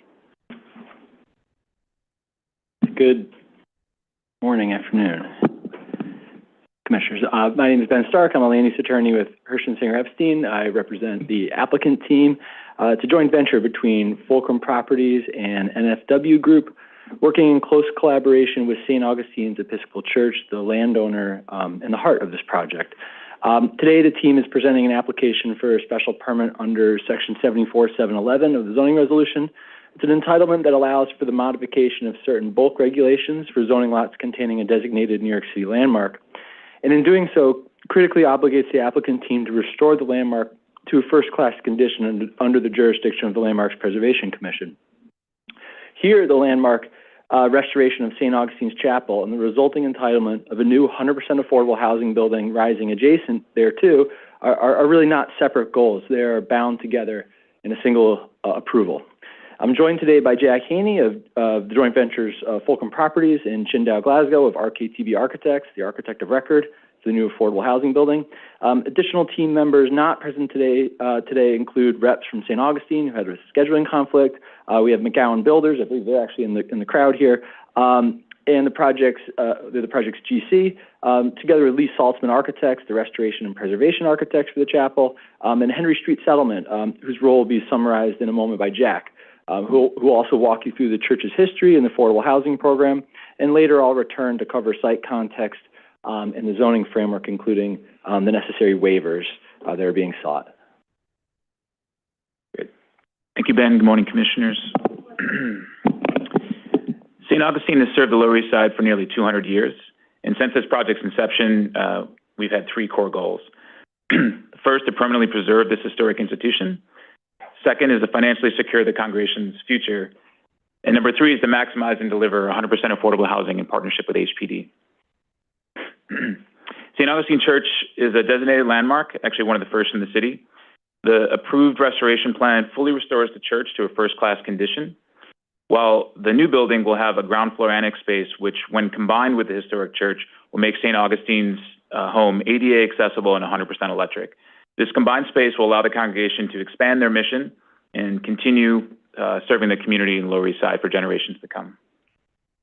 Henry Street Settlement, which has been serving this neighborhood since 1893, will be our on-site social service provider, supporting families, supporting formerly homeless and low-income residents with everything from healthcare access to job training. The proposed residential building is 130 units, 100% affordable, and will be financed through HPD's new construction finance program in combination with low-income housing tax credits. The program is a mix of studios, ones, and two bedrooms, in addition to several indoor and exterior recreation spaces. There are 4 tiers of affordability proposed, from formerly homeless households up to moderate-income working families at 110% of AMI, serving a wide range of New Yorkers. I'm now going to hand it over to my colleague Chin to walk you through the restoration scope and new building design. Oh, I'm sorry, long order. Back to Ben, sorry. We're going to handle some basics first. So let's orient us to the site here. As we had introduced, this site is on Madison Street in Community District 3 in the Lower East Side. This is about an 18,000 square foot lot. We're in R72 district. There's a C13 commercial overlay that's going to help entitle a small commercial component of the project. And as we've been sort of leading here, the site is occupied both by the St. Augustine's Chapel as well as a non-historic 2-story annex building that was added in the early 60s. This 1961 annex building is a non-contributing addition to the landmark, and it's going to be demolished as part of this proposal. Its removal unlocks the site for new development while allowing the historic chapel to be fully restored. This is an outcome that LPC has reviewed and supports. In its place, the team is proposing the 21-story, 100% affordable housing building. This building also includes about 4,500 square feet of new community facility space that's going to bridge between the existing historic chapel and the new building. This area will include a great room, offices, a sacristy, kitchen, storage, general sort of non-house of worship space or accessory spaces to the historic chapel. And then the residential building and restored chapel will share the zoning lot and be connected by a new landscape entry that you're going to see in just a moment, a real sort of crown jewel of the project. As we'll summarize in a little bit, the 74711 special permit here includes a series of related bulk modifications that are each directly tied to the historical constraints of the landmark site. The waivers fall into 2 general camps. There's those relating to the proximity of the landmark structure to the new affordable tower in the rear yard equivalent area, and those needed to waive height and setback in order to accommodate the existing zoning floor area that the site is already entitled to under existing zoning. So just to go through these briefly, the first is the modification of the residential rear yard equivalents under ZR 23343. Basically, applicable zoning requires, post-stative yes, 40 feet of separation below structures, for structures below 75 feet in height, and above 60 feet, or above 75 feet, you would need 60-foot rear yard equivalent. Because the historic chapel sort of trends towards the middle of the through lot, waiver of the residential rear yard equivalent is required. We see that better on this following diagram, as you see the relationship between the existing chapel and the new building. And then there's additional waivers that are very similar to the one I just summarized for a community facility and commercial rear yard equivalents. Same sort of concept, the geometry driving the need for this rear yard equivalent waiver, just of a different use typology. Again, similar sort of dynamic there. We also have a little quirky side yard waiver here. This is a function of the existing chapel positioning in relation to some historic elements that LPC wanted us to maintain. And finally, probably the most notable one for those in the community and those sort of feeling the structure's mass, as a pedestrian, are the height and setback waivers. This is really a consequence of maintaining an existing landmark structure, occupying nearly 2/3 of the zoning lot. In a sense, we are piling the existing floor area capacity onto the new tower, and in doing so, require waivers of maximum total height, maximum base height, and this allows a slender tower over a footprint that preserves the landmark structure as is. I'm going to flip through here. We believe that this fits naturally within the neighborhood's existing fabric. I know the commission is very familiar with this area. This is a part of the Lower East Side that was really shaped quite a bit by mid-century urban renewal. What that history left behind is a pretty consistent tower in the park character, with some exceptions. We have in close proximity NYCHA's Vladeck houses, the Hillman Housing, Gouverneur Gardens is immediately to the west, and the Seward Park Co-ops. These are legacy mid-century developments ranging from 12 to 26 stories. The proposed 21-story building would generally match these structures in height, and sort of continue this pattern of a sort of tower in the park district. Finally, we believe that the site is well suited to accommodate the additional density. I could highlight each of the elements here, but this is a fairly well-served area for public transit that will help the future residents of the building. Good afternoon, Commissioners. Chindow Glasgow, RKTB Architects. So I'm just going to run you through this really quick as we are close to out of time. But yeah, you can see here the existing historic building. In the middle image, you can see the annex. And on the right, you can see an image of the historic building as it once existed, with a steeple on top of the belfry. Here you can see a lunette window within the main worship area of the building that will actually be exposed by the demolition of the annex and restored as part of the LPC process. Here you can see other historic elements of the building, the bell tower top, which is being removed.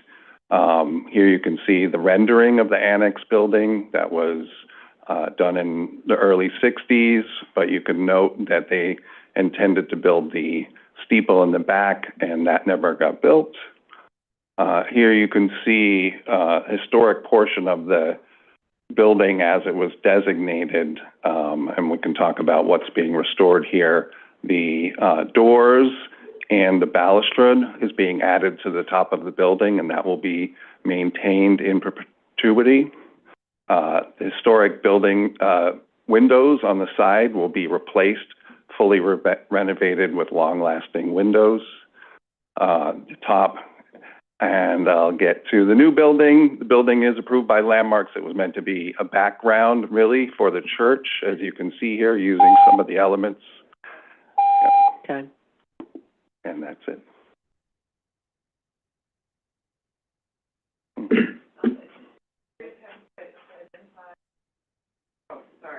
Thank you for your presentation.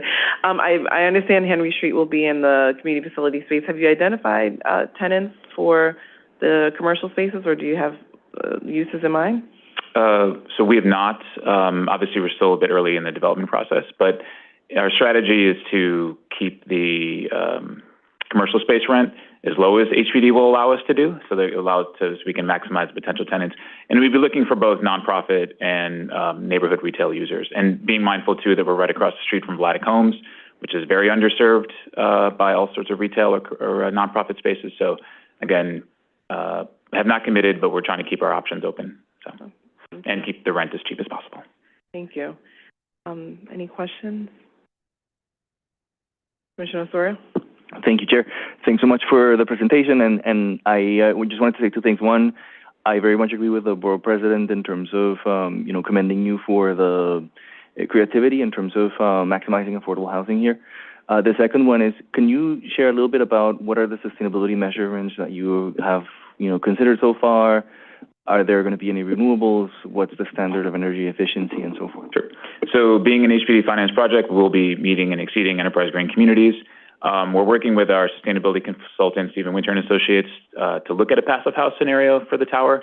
Candidly, one of the concerns there is, as you can see, there's just a lot of glazed surface area, and with passive house, that would tip us into a three panel window system. So we just have to be mindful of that versus, keeping the budget within what HPD will tolerate. In terms of sustainability features, it'll be 100% electric, ERVs for the individual unit, or heat pumps and ERVs for the units, solar panels on the roof, although we don't have a lot of roof area to work with, because it's quite a narrow building, and heat pumps for the domestic hot water. Both for the new building and actually part of the program, for the restoration program, is to replace the existing gas boiler for the historic church and turn that into an electric heat pump as well, which is why both the new building and the historic church will be 100% electric when completed. That sounds great. Anything that you can share with us in writing will be very appreciated. I very much appreciate your response. Thank you. Thank you for your presentation. That's it. Well, thank you for your time. Have a good day. So we do not have anyone registered to speak on this item. I would ask if there's anyone present who would like to speak on this item. Now is your opportunity. If not, this hearing is now closed. Thank you. Borough of Brooklyn, calendar numbers 35 and 36, 200 Kent Avenue rezoning, Community District 1, calendar number 35C, 260149ZMK, calendar number 36, N 260150ZRK, public hearing in the matter of applications for zoning map and zoning text amendments concerning 200 Kent Avenue rezoning. There will be a 10-minute presentation in person. Good afternoon, Chair Sherman and Commissioners. My name is Jeremy Kozin from the law firm Fried, Frank, Harris, Schreiber, Jacobson, LLP, Land Use Counsel for this application, the rezoning and zoning text amendment associated with 200 Kent Avenue. I'm here with Julio Magarino, project architect from Hill West, and Abir Sabet from AKRF. We're here to present an application for the proposed rezoning of an underutilized site that contains a largely vacant commercial building that ownership seeks to reposition with mixed income housing. As part of the process, we have already presented this application to the Community Board, Brooklyn CB1, which voted unanimously to approve with conditions, and the Brooklyn BP, who similarly recommended approval with conditions. Just to orient ourselves, the site is bounded by River Street, North 3rd Street, Kent Avenue, and Metropolitan Avenue in Williamsburg. The lot area of the site is approximately 22,585 feet. And it was the building that is located there today was originally developed in or about 2018 as a 5-story commercial building pursuant to the then applicable M31 zoning. This is an image of the existing building looking towards the northwest. You can see the vacant ground floor, retail space. The second floor is unique in that the M31 zoning required parking in excess of what market demand required. And so the second floor is actually a parking deck that has never been built out, never utilized, and what you can see is the metallic wrapping and screening for that deck.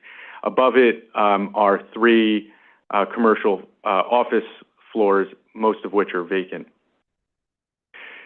On the other side of the building, looking to the southwest, this is at the corner of North 3rd and Kent. A Trader Joe's occupies a portion of the ground floor as well as the cellar. There are also smaller retail establishments located along Kent Avenue. On the North 3rd facade or frontage, on the left-hand side of this image, you can see the office entrance as well as 2 elevators as well as a curb cut leading to those elevators that was intended to bring cars up to the second floor. Similarly, these elevators were never used for that purpose. And then lastly, second to last, on the River Street facade, you can see an entrance to a stub-cellar parking garage that is used exclusively by Trader Joe's. It contains 43 spaces, as well as the loading area to the further to the south that Trader Joe's uses to load back of house. And then lastly, just to orient the commission, on the left-hand side of this image is the future home of Rivering. It, as we all know, has not been built out yet, but it does play a role in how this building was designed and what ultimately we hope the skyline will look like in this area. So just to explain the history of zoning in this area, as many of you might know, from 1961 until relatively recently, this area was rezoned for heavy manufacturing uses, including M31, which was the applicable zoning district for this site. That is a low-scale, heavy manufacturing 2.0 FAR district. In 2005, as part of Greenpoint Williamsburg, portions of this area were rezoned, but it created a kind of patchwork where certain areas were not rezoned because they contained existing commercial or industrial uses. Over time, we have seen I think the Commission has seen a lot of private applications to rezone portions of this area, specifically with respect to MX districts that allow for the flexibility to have light industrial uses, commercial uses, as well as residential. Just to also explain, this site was rezoned as part of Rivering. It went from M31 in 2021 to M14. That allowed for a wider array of uses and made it more compatible with some of the the manufacturing districts in the area, but it had the same FAR, 2.0. It still did not allow residential use, which is why we're here today, and also why a prior somewhat precedential application, which this commission approved in 2023, 230 Kent, which is on the block to the south, was rezoned by a private applicant. At that time, it was prior to City of Yes and the creation of the A suffix districts, but that was to an M14 R7X. And one last thing on this image is that you can see that the area is predominantly mixed-use buildings, mixed residential, commercial. There are industrial uses, but mostly it is a mixed-use portion of this borough. In terms of the built context, this photo is a little outdated as the Domino building towards the bridge has been advanced, but the purpose of this image is to show that along the waterfront, on the blocks immediately adjacent, the buildings reach heights as high as 700 feet, which is what Rivering is proposed to reach, one of the two buildings for Rivering, as well as numerous buildings between 200 and 430 feet. The site at issue is one block to the east of the westernmost north-south street, and city planning is encouraging for a kind of transition downward as you move eastward in this area. So the block immediately to the east city planning's position is to have not as tall buildings as on the block fronting on the waterfront. So we are here to do two things. The first is a zoning map amendment to rezone the site from M14 to M14A R7X, and then also to map this as an MIH area. The site, based on seeker analysis and the seeker technical manual, we estimate that the site at post-rezoning could be developed with up to 143 dwelling units, 29 to 43 of which would be affordable, depending on the MIH option selected. The the maximum FAR for the site would be 6.0, and the maximum building height would be 193.75. And this is an image of the proposed zoning change map, which shows that MX districts are pretty omnipresent within this area. I wanted to briefly, before I hand it over to Julio, I wanted to briefly explain the proposal in terms of the construction. There is an existing building there, and when the building was built, it was built to allow for a tower to be popped up. There was foresight in that regard. And therefore, the maximum development potential here is constrained by what can be completed from a structural standpoint and from an engineering standpoint. The proposal today is to convert the existing 5-story building and then add 9 more floors to obtain a building that is 14 floors in totality. That building, as we analyzed, would have commercial on the ground floor and the second floor. The third floor would be a residential amenity space, possibly also for use by the commercial tenants as well, and then residential above. From a sustainability perspective, by not demolishing the building, we're reducing embedded carbon emissions. And from a structural standpoint, this allows us to and this was something we heard at the community board and something that we've taken great pains to make sure of, the Trader Joe's will stay open during construction, and so all the construction phasing is centered somewhat around making sure Trader Joe's stays open. So I will now hand it over to Julio, who will discuss some of the architectural elements.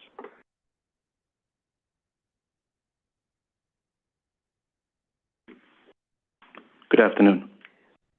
And I would note we have less than a minute. As you can see on this slide, the proposed building will retain the existing ground floor storefront frame, and its glazing will remain.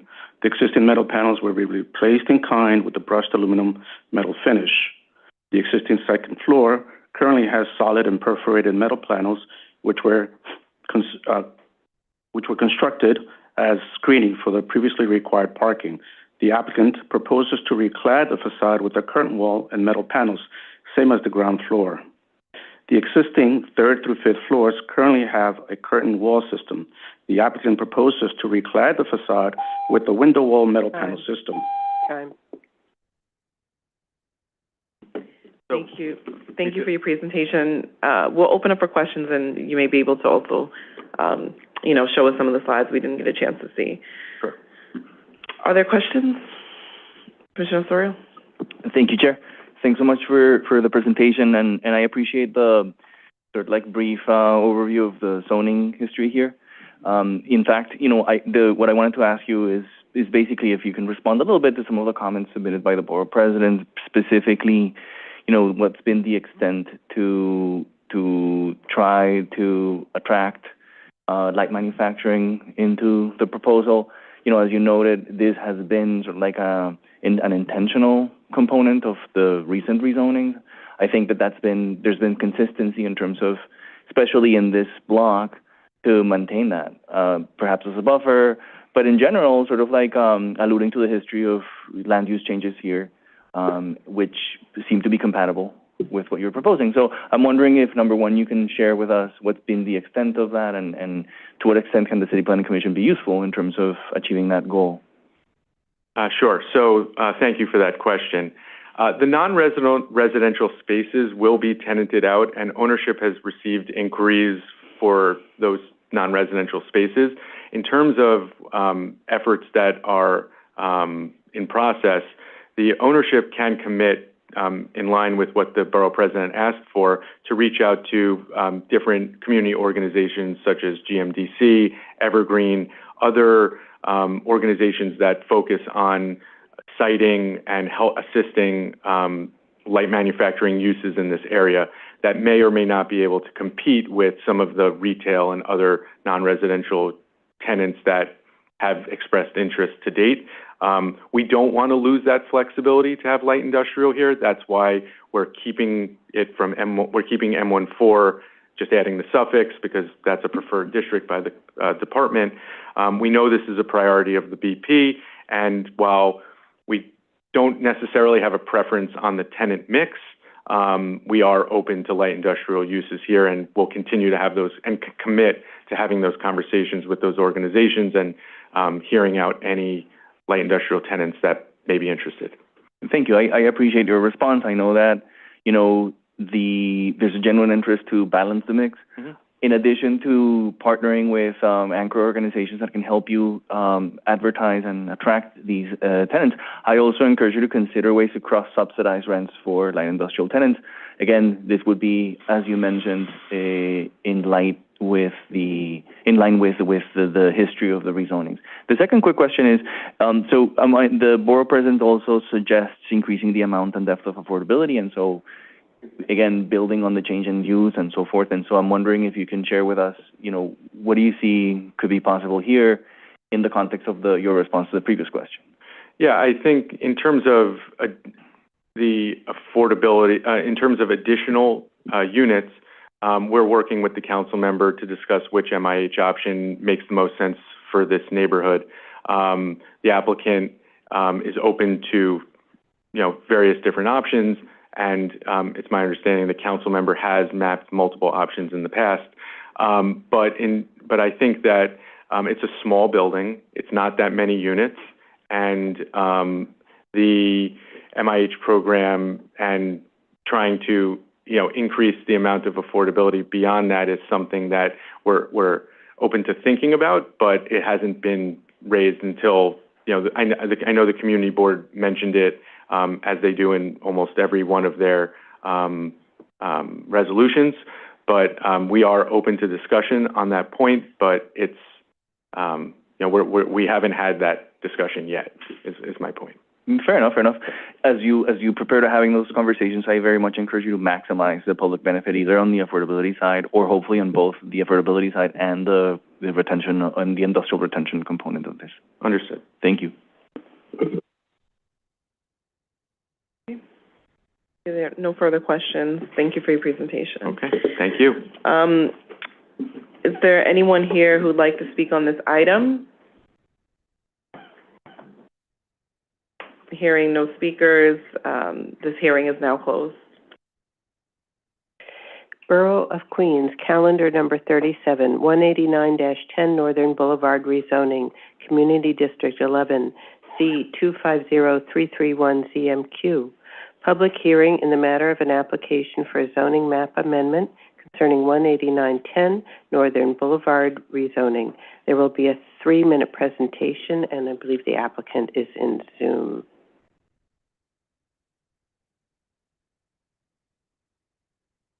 Take a moment to get them in.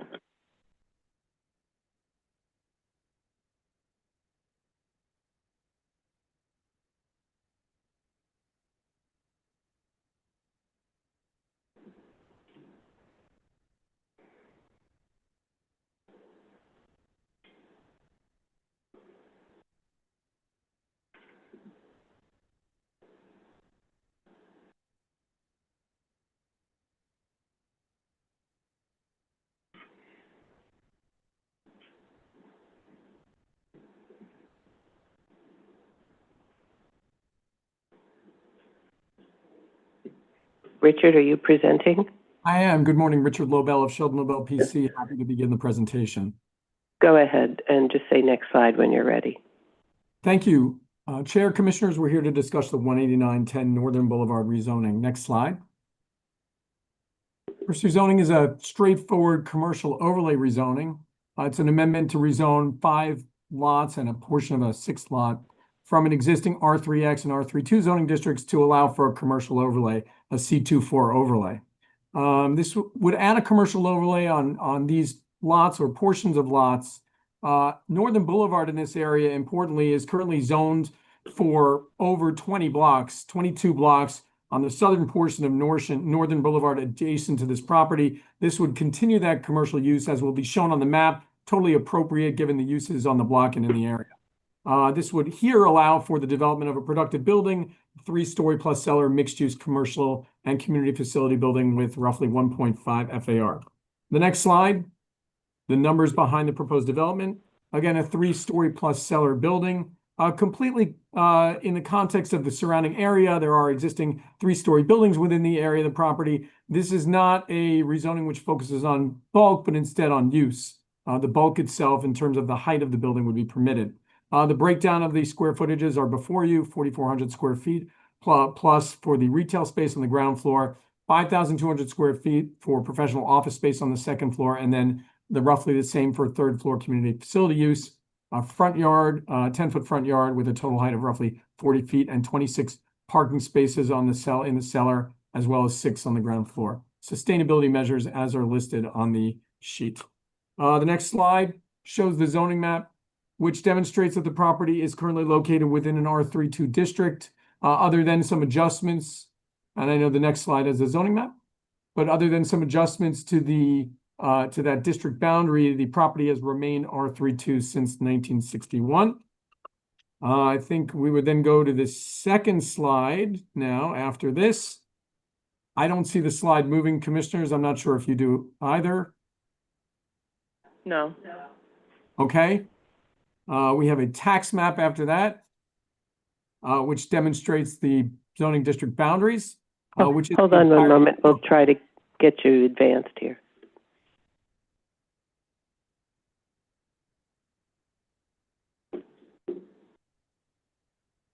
I paused your time until we okay, can thank get you. it sorted out. Okay. Appreciate it.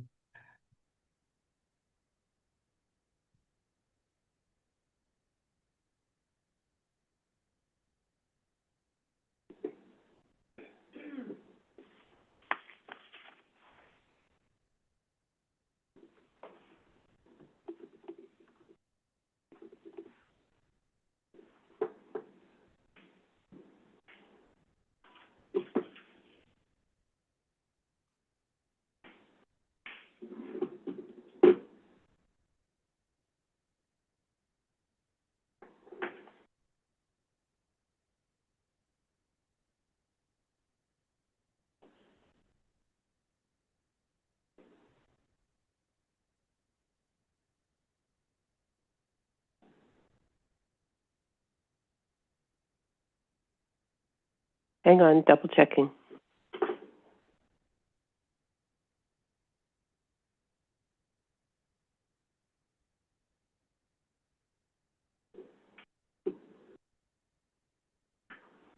Excellent. I'm assuming my time starts now. Oh, we were there and then we left it. I think, please hold. I think we're still resolving the issue.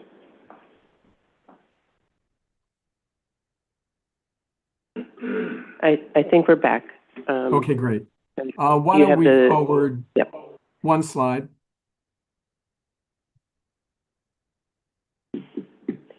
Next slide, please. Great. This is the tax map demonstrating the duration of the zoning district boundary. Again, evening out the R32 to coincide with the lot line, as well as putting a commercial overlay on this frontage. And the next slide shows the area map. Next slide, please.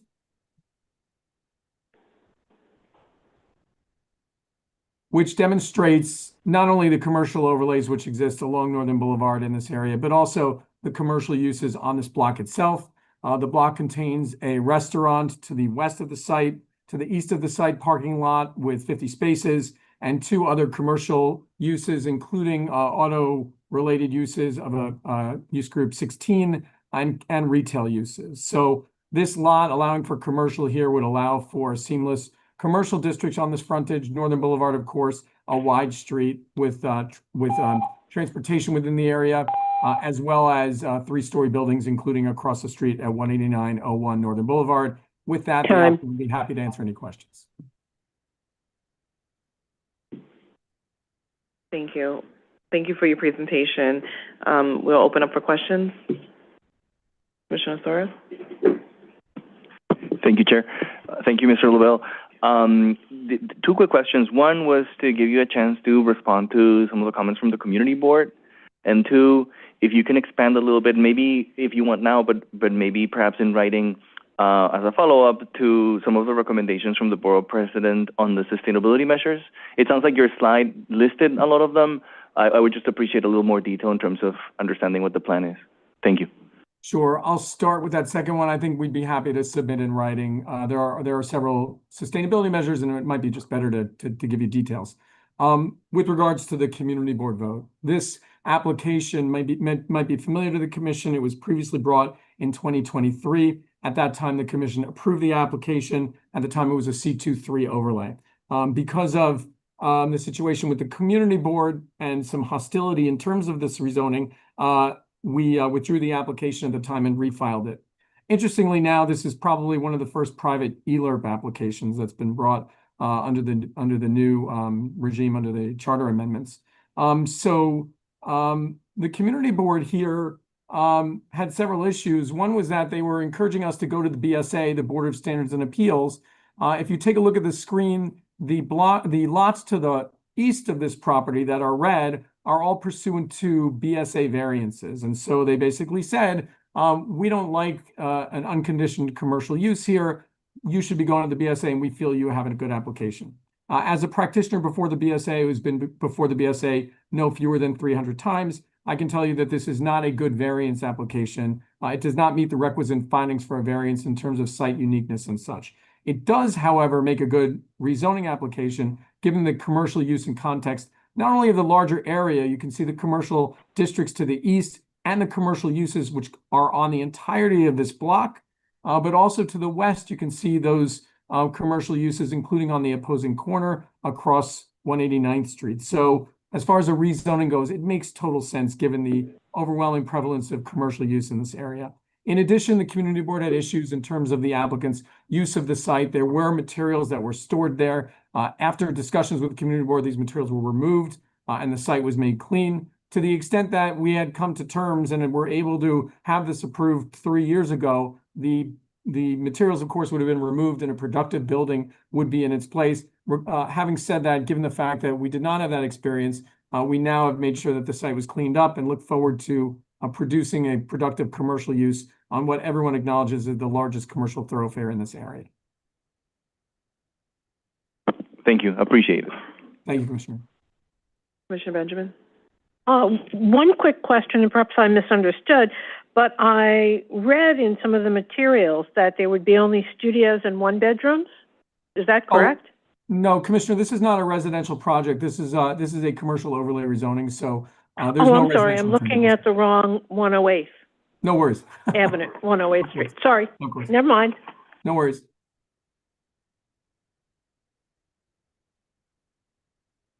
Okay, thank you. We're not hearing any additional questions. Thank you for your presentation, and we will invite members of the public to speak. So, again, if there's anyone who's interested in presenting on this item, we would ask that you register to do so now. Our first speaker is Henry Euler from the Aberdale Improvement Association. I think you're joining us by phone. Thank you, Chair. Henry is not in the Zoom to enable. Okay. So I think we'll need to move on. Okay. Our next speaker is Kristen Myers. Good afternoon. Good afternoon, everyone. Thanks for your service. My name is Kristen Myers. I'm a resident and homeowner living on 189th Street in Auburndale. I'm here to state my opposition to the project and the overlay and voice my alignment with the vote of the Community Board 11, who unanimously opposed it and provided an over 80-person petition of other residents in the neighborhood. That map showed a lot of private homes that seem to be encompassed in this new proposed overlay. Unfortunately, our community opposition was not reflected in the approval granted by our elected official. As a longtime resident of Auburndale, I am concerned with quality of life, character, and environmental impact of overdevelopment in our quiet residential neighborhood.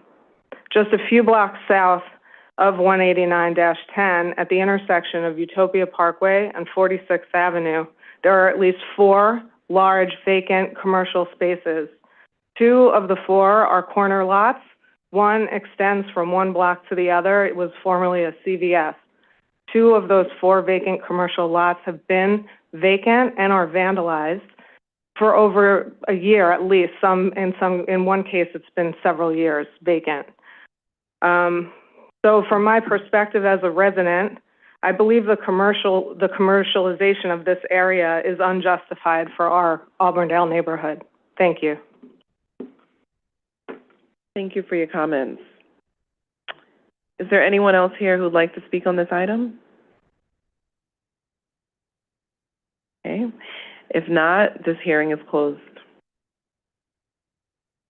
Thank you. Calendar numbers 38 and 39, 47-03 108th Street rezoning, Community District 4, calendar number 38C 260147ZMQ, calendar number 39N 260148ZRQ, public hearing in the matter of applications for zoning map, zoning text amendments concerning 4703 108th Street rezoning. There'll be a 3-minute presentation in person. Good afternoon. My name is Frank St. Jacques with Ackerman LLP for the applicant.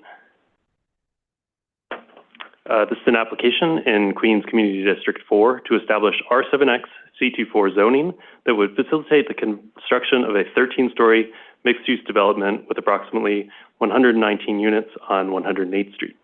The rezoning area is on the east side of 108th Street, a wide north-south corridor through the area between 47th Avenue to the north and 48th Avenue to the south. It was zoned R6B in the 1989 Elmhurst-Corona rezoning, and the R6B is adjacent to R5 zoning districts at the mid-blocks. The rezoning area and block to the north are occupied by non-conforming industrial uses.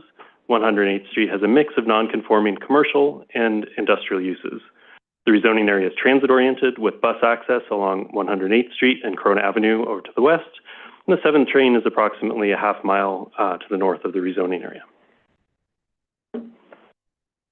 Facing east, you can see the rezoning area, which again is occupied by non-conforming auto-related uses, and you can see the surrounding residential context on the top of the slide, which is to the east. The proposed R7X zoning envelope is appropriate at this transit-oriented site on the block front of a wide commercial corridor. The project details are shown here. Again, this would be a 13-story building with 119 total apartments. Under MIH option 1, 30 units would be set aside as affordable. And that breakdown is shown here. With 12 units at 40% AMI, 80% AMI, and 6 units at 60% AMI. There's a critical need for housing in Community District 4, where 54% of residents are rent burdened. This is the 6th highest rent burden population in New York City and the 2nd highest in Queens. That concludes my presentation, and I'm happy to answer any questions.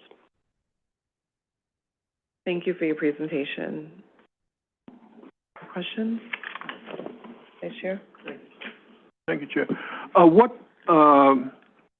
A community facility is proposed here, about 17,000 square feet, I think I read? Yes, so the community facility space is still subject to discussion with the council member and the borough president. To be candid, it was initially part of a discussion with the former council member. We're looking at a soccer center on the ground and cellar space. That may not happen. We're still intending to have community facility space here. Again, conversations are happening with the council member. Another part of the community facility would have been devoted to an adult daycare. The owner of the site has several adult daycares throughout Queens, so we're still intending to have that use. But we're working on the community facility space, most likely some sort of community center, but not necessarily the soccer center that was initially proposed. Thank you. Thank you. Thank you for your presentation. Thank you. We will now open up to members of the public. If you're present and you'd like to speak on this item and you haven't already registered, now is your time to do so. I will ask our first speaker to join us, Frank St. Jacques. Oh, sorry. Okay, so then those are all of our speakers. So hearing no other speakers, this hearing is now closed. Thank you. Calendar number 40, Queens CD2 Walk to Park Site Selection and Acquisition, Community District 2, C260089 PCQ, public hearing in the matter of an application for a site selection and acquisition concerning Queens CD2 Walk to Park Site Selection and Acquisition. There'll be a 3-minute presentation in person. Hi, good morning, Chair Sherman and members of the Commission. My name is Julia Dowling, project planner at Parklands and Real Estate in New York City Parks. I'm joined by Colleen Alderson, Chief of Parklands and Real Estate at Parks, and Shelton Getter, DCAS Assistant Director of Leasing and Acquisitions, who is attending virtually. I'm here regarding the application to site select and acquire parcels for future park development in Queens Community District 2. Walk to a Park began under Plan YC with the goal of ensuring 85% of New Yorkers live within walking distance of a park. The red areas on this map here indicate neighborhoods that are currently unserved. This application is guided by the fact that parks provide benefits to people and the environment. A main challenge to creating a new park is the length of the ULURP process. Other challenges include the limited availability of vacant land and the inability to negotiate with property owners prior to ULURP approval. Most sellers are unwilling to wait years to begin negotiations. The initiative supports the Walk to Park acquisition in unserved communities. It would secure land use approvals for pre-identified sites, allowing the city to negotiate with willing sellers and acquire sites with ULURP approval already in place. Parks has identified 19 community districts as priorities for new open space. ULURP applications for Brooklyn 5 and Queens 3 were approved in December 2025, and Parks is now pursuing outreach to owners of vacant land in both districts. Queens Community District 2 has about 138,000 residents, including 25,000 living in unserved areas. The district's open space ratio, or OSR, is critically low at 0.38, and need varies by neighborhood. Sunnyside has the lowest OSR at 0.10, followed by Woodside at 0.25 and Maspeth at 0.31. Long Island City has an OSR of 0.91. Population growth is expected to continue, especially in the western half of the district. The One LIC plan is anticipated to bring many additional residents to the area. And we've developed criteria to identify potential sites for park development. Sites must be vacant, at least 5,000 square feet, and reduce the size of unserved areas, and have no permits indicating planned development.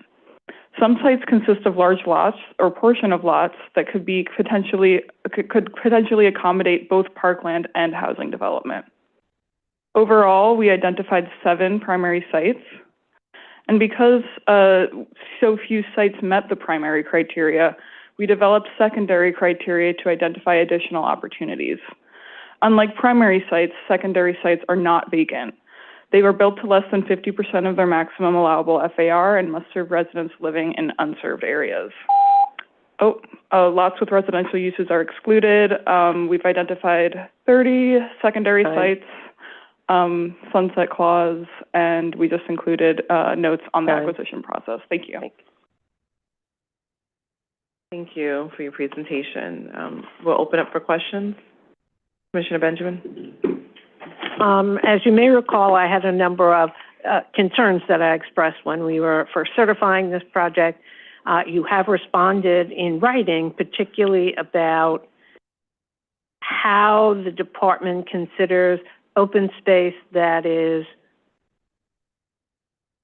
not part of the Parks Department, such as in Queens Village, there's lots of open space, but, and I continue to be concerned that we don't consider any open space that's not in that kind of rubric. I think it gives us a unfair picture of whether people have access to open space, particularly in areas like Ravenswood, et cetera, where there is ample open space and no one, as far as I'm aware, in many years, has been stopped from entering that open space and using it to the fullest ability that they can. So I think this gives us a very skewed idea of where the need for open space is really significant. And I would once again urge both Parks and the department to come up with a different methodology to determine which are the real underserved areas that we should be concentrating our efforts. I also brought up the issue, which you addressed, that the sites in the tier one are not in the most underserved areas. They're at the edges. So people would still, in the underserved areas, have a significant walk to try and get to those areas. 8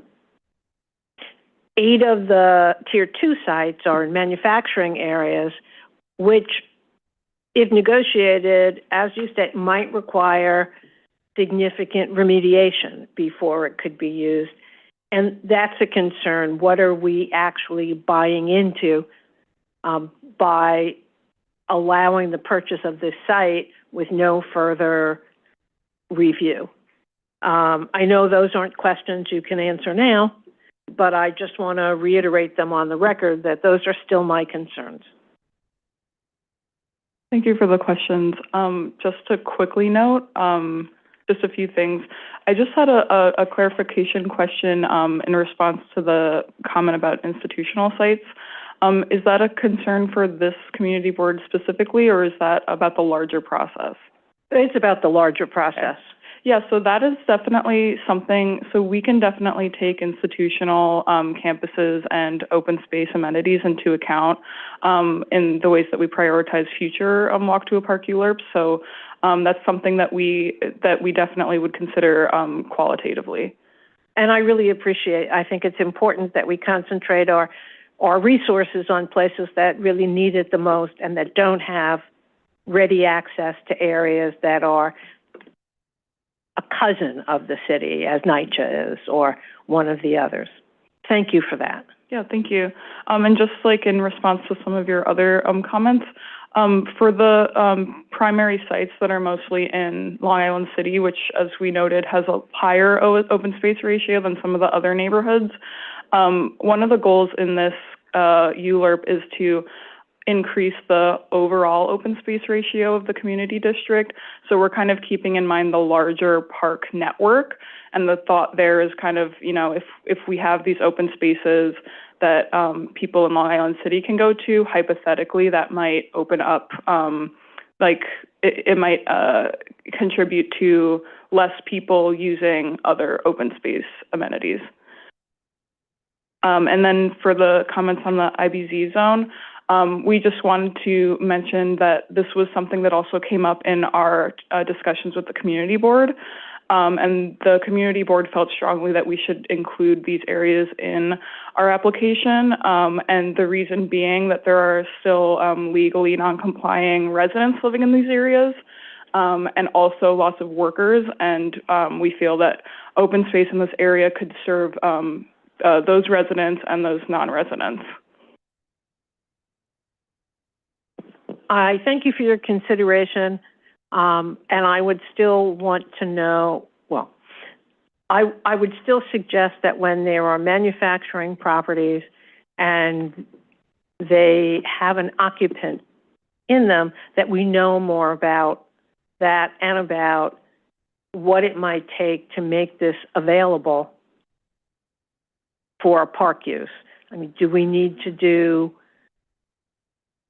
remediation? How much remediation might be needed? Do we have to replace all the soil? It would be nice to know before we say, yes, go ahead, what that might mean. Thank you, though. I really appreciate the work you've done to try and address my concerns. Thank you. Commissioner Thorium? Thank you, Chair. Thank you for your presentation, and thank you for addressing our questions. So I also have been raising concerns with the framework for the program, and so I want to acknowledge how useful it's been to understand the constraints and also understand that in this particular case, the application is very specific in terms of what you're requesting from the City Planning Commission. Having said that, I want to add to the list of discussion points regarding the methodology that, as I've said in previous proposals under the same program, it's really important to understand who are we trying to serve as part of the prioritization. Your methodology only accounts for where there is land available, but nothing about who those parks are going to be for, or who those open spaces are going to be for, and therefore what type of open spaces we should be thinking. Because I think that the methodology should also discern between what should be a park with what should be a playground, what should be a court, et cetera, as part of your identification process. So that's just kind of like FYI. The other thing that I wanted to say about the program, which I hope we can engage at some point in a conversation about, again, beyond the application, but hopefully just in the spirit of starting that, is that even though the name and the program has been focused explicitly on walk to park, I think that very little is being done in terms of reducing or increasing, rather, the amount of open space per people.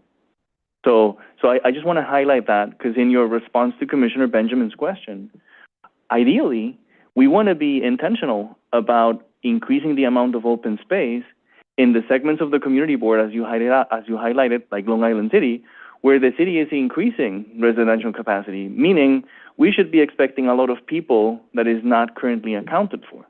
So that are not currently accounted for. So I just think that, I leave you those ideas, hoping that we can engage with that. And then really my question is whether you can address the concerns from the community board.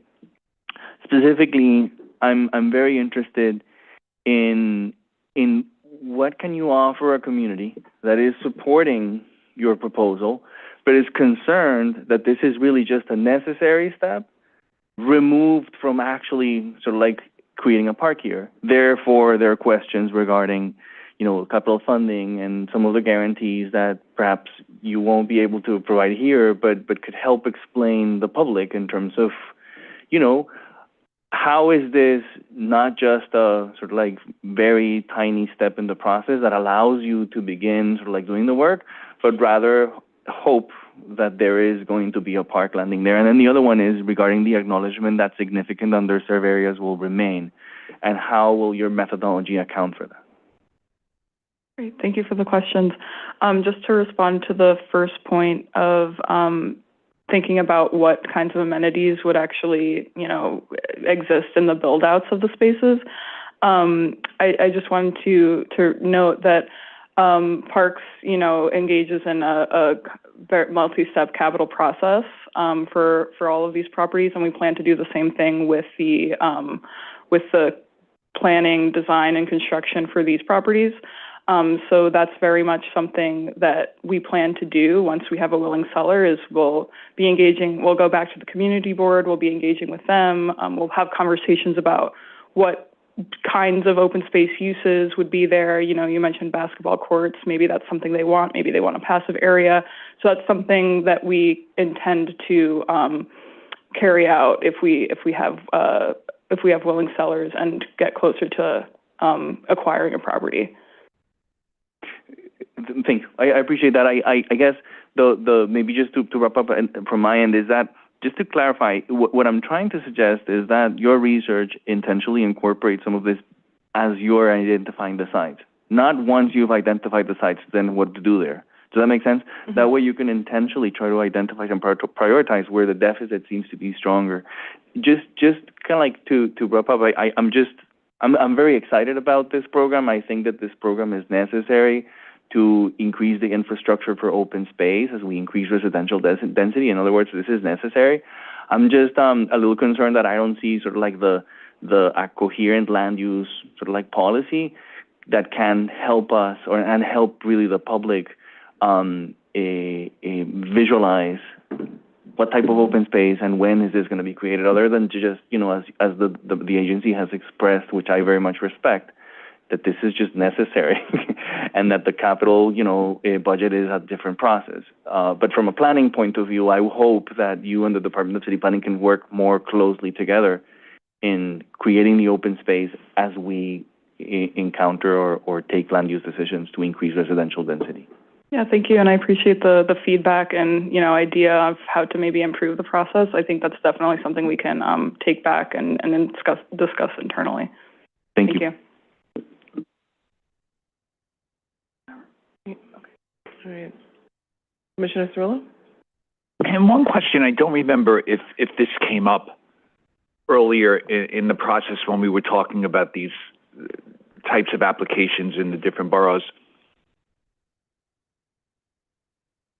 Does the purchase of private property, which then would become under Parks ownership, or have the same restrictions on what can be done with it as designating the land purchased as parkland.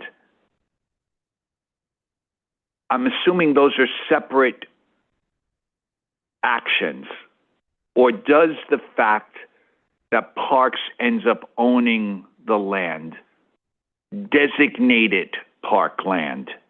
Or is there another process that is not taking place here that either needs to or may never take place, because there's lots of land that Parks has jurisdiction over, but doesn't have the same lock on it as designated parkland? How are we looking at these types of projects and these types of acquisitions? Oh, thank you for the question. Colleen Alderson can respond. Sure. Hi, Colleen. Hi, sure. Thank you for the question. This application is very purposeful, so the city's intention is to acquire it for park purposes. The acquisition, if we find a willing seller, that's what we would be acquiring it for. It would be, if acquired, once it's closed upon, DCAS would assign it to the Parks Department for a park purpose. I think maybe what you're speaking to is, we're not mapping sites on the city map. I would say that based on the intention from the ULURP application and the purpose of acquiring it set forth in the budget approval process, it would be the same and deemed dedicated parkland. As part of a capital project, sometimes we carry forward and also update the city map to map it as park, because that ideally is what should be done. But I think by the virtue of the action that we're seeking approval for, the purposeful intention, and being assigned to the Parks Commissioner by DCAS, it basically deems it as dedicated parkland. The law department could ultimately opine on that, but I think, we have other properties that we've acquired in this fashion, and I think, there's always, if there's some idea, they always look at the records and what were the approval actions that led to a piece of property being assigned to the Parks Commissioner. Sure, there's absolutely sort of a legislative intent in the result. I just wondered because, and I mean, this is just thinking through, today, this is a priority, right? Increasing public space and creating these new opportunities for parks in underserved areas, served areas where there's open space. 20 years from now, there could be different priorities. And I was just trying to figure out whether a process, as one would need to be for designated parkland, right, can't just alienate property, would have the same process associated with it here. I think you're right. In litigation, there would be a very good argument that even though it hadn't been designated parkland on the map, that the intent was to use it only for parks purposes. It was really more of a thought process. I understand. It had something, because I'm just thinking about today versus tomorrow, and We've tomorrow, had questions come up. Housing is still a crisis, and there's these lots that we have that, we do a survey and no one's using them, and we could build a building there. And just wondering and that could still be the case even on designated parkland. If you can get legislative approval, you could de-designate it. But I just wondered what the process was. But I appreciate your answer and your assessment of that. I would agree that the record shows what the real intent is here, and that's open space. Right, and I think, the lawyers will look at the case law, should there be some scenario in the future, there would be an examination of the records and a review of the case law to date, so. But what's helpful in this application is we're not actually changing the map. Correct. Right. Correct. Thank you, Colleen. Thank you. Thank you. Thank you. I would just also note, and I appreciate the thoughtful responses and the willingness to also think about the methodology in the next round. I would also offer, if we're considering institutional spaces, that there's also an assessment of quality, right? Just understanding not all spaces are the same, so that we make sure that as you're assessing the needs in the community, that you're accounting for what may or may not be met in some of the existing spaces. Sure, the qualitative essence. And, I think we like to believe, parks managed by the Parks Department, we manage, operate them, program them. We provide lots of different avenues for, a given community to recreate in. And so those are spaces might be set up differently. But we do recognize that, they do provide some sense of open space perhaps for the residents living there. So definitely just keep that in mind. But there are different nuances. I think we believe public parks are very, have a intended purpose, and the Parks Department does what we can to program them for multiple uses and to make them available to the public at large. So they, and again, spaces to celebrate, spaces to rest, spaces to recreate. They do a lot of things, and we think they're, special places for communities. Great. Yeah, thank you. Any further questions? All right. Thank you. Okay, thank you very much. Thank you both. Thank you. So if you are a member of the public and you would like to speak about this item, we offer you the opportunity to speak. If not, this hearing, Sorry, we have someone in Zoom. Okay. Karen Maximic. I'm just promoting her.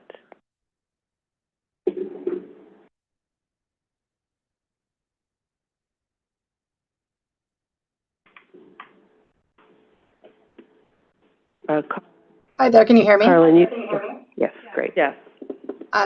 Yeah, I just had a question, and I'm not even sure if you can answer it right now, but I just wanted to confirm that the intent is not to use eminent domain to acquire any properties, that the intent is really to only wait until properties go up for sale. Thank you. Yeah. Thank you. Thank you. Okay. All right, hearing no other members of the public, this hearing is closed. Thank you, Chair Sherman. There's no other business before the Commission for this public meeting, but I do have some public information to share. For those of you who are unable to or did not wish to testify, you can submit written testimony online through DCP's website or by mailing your comments to City Planning Commission, Calendar Information Office, 120 Broadway, 31st floor, New York, New York, 10271. The time is 1:05. This meeting is adjourned. Thank you.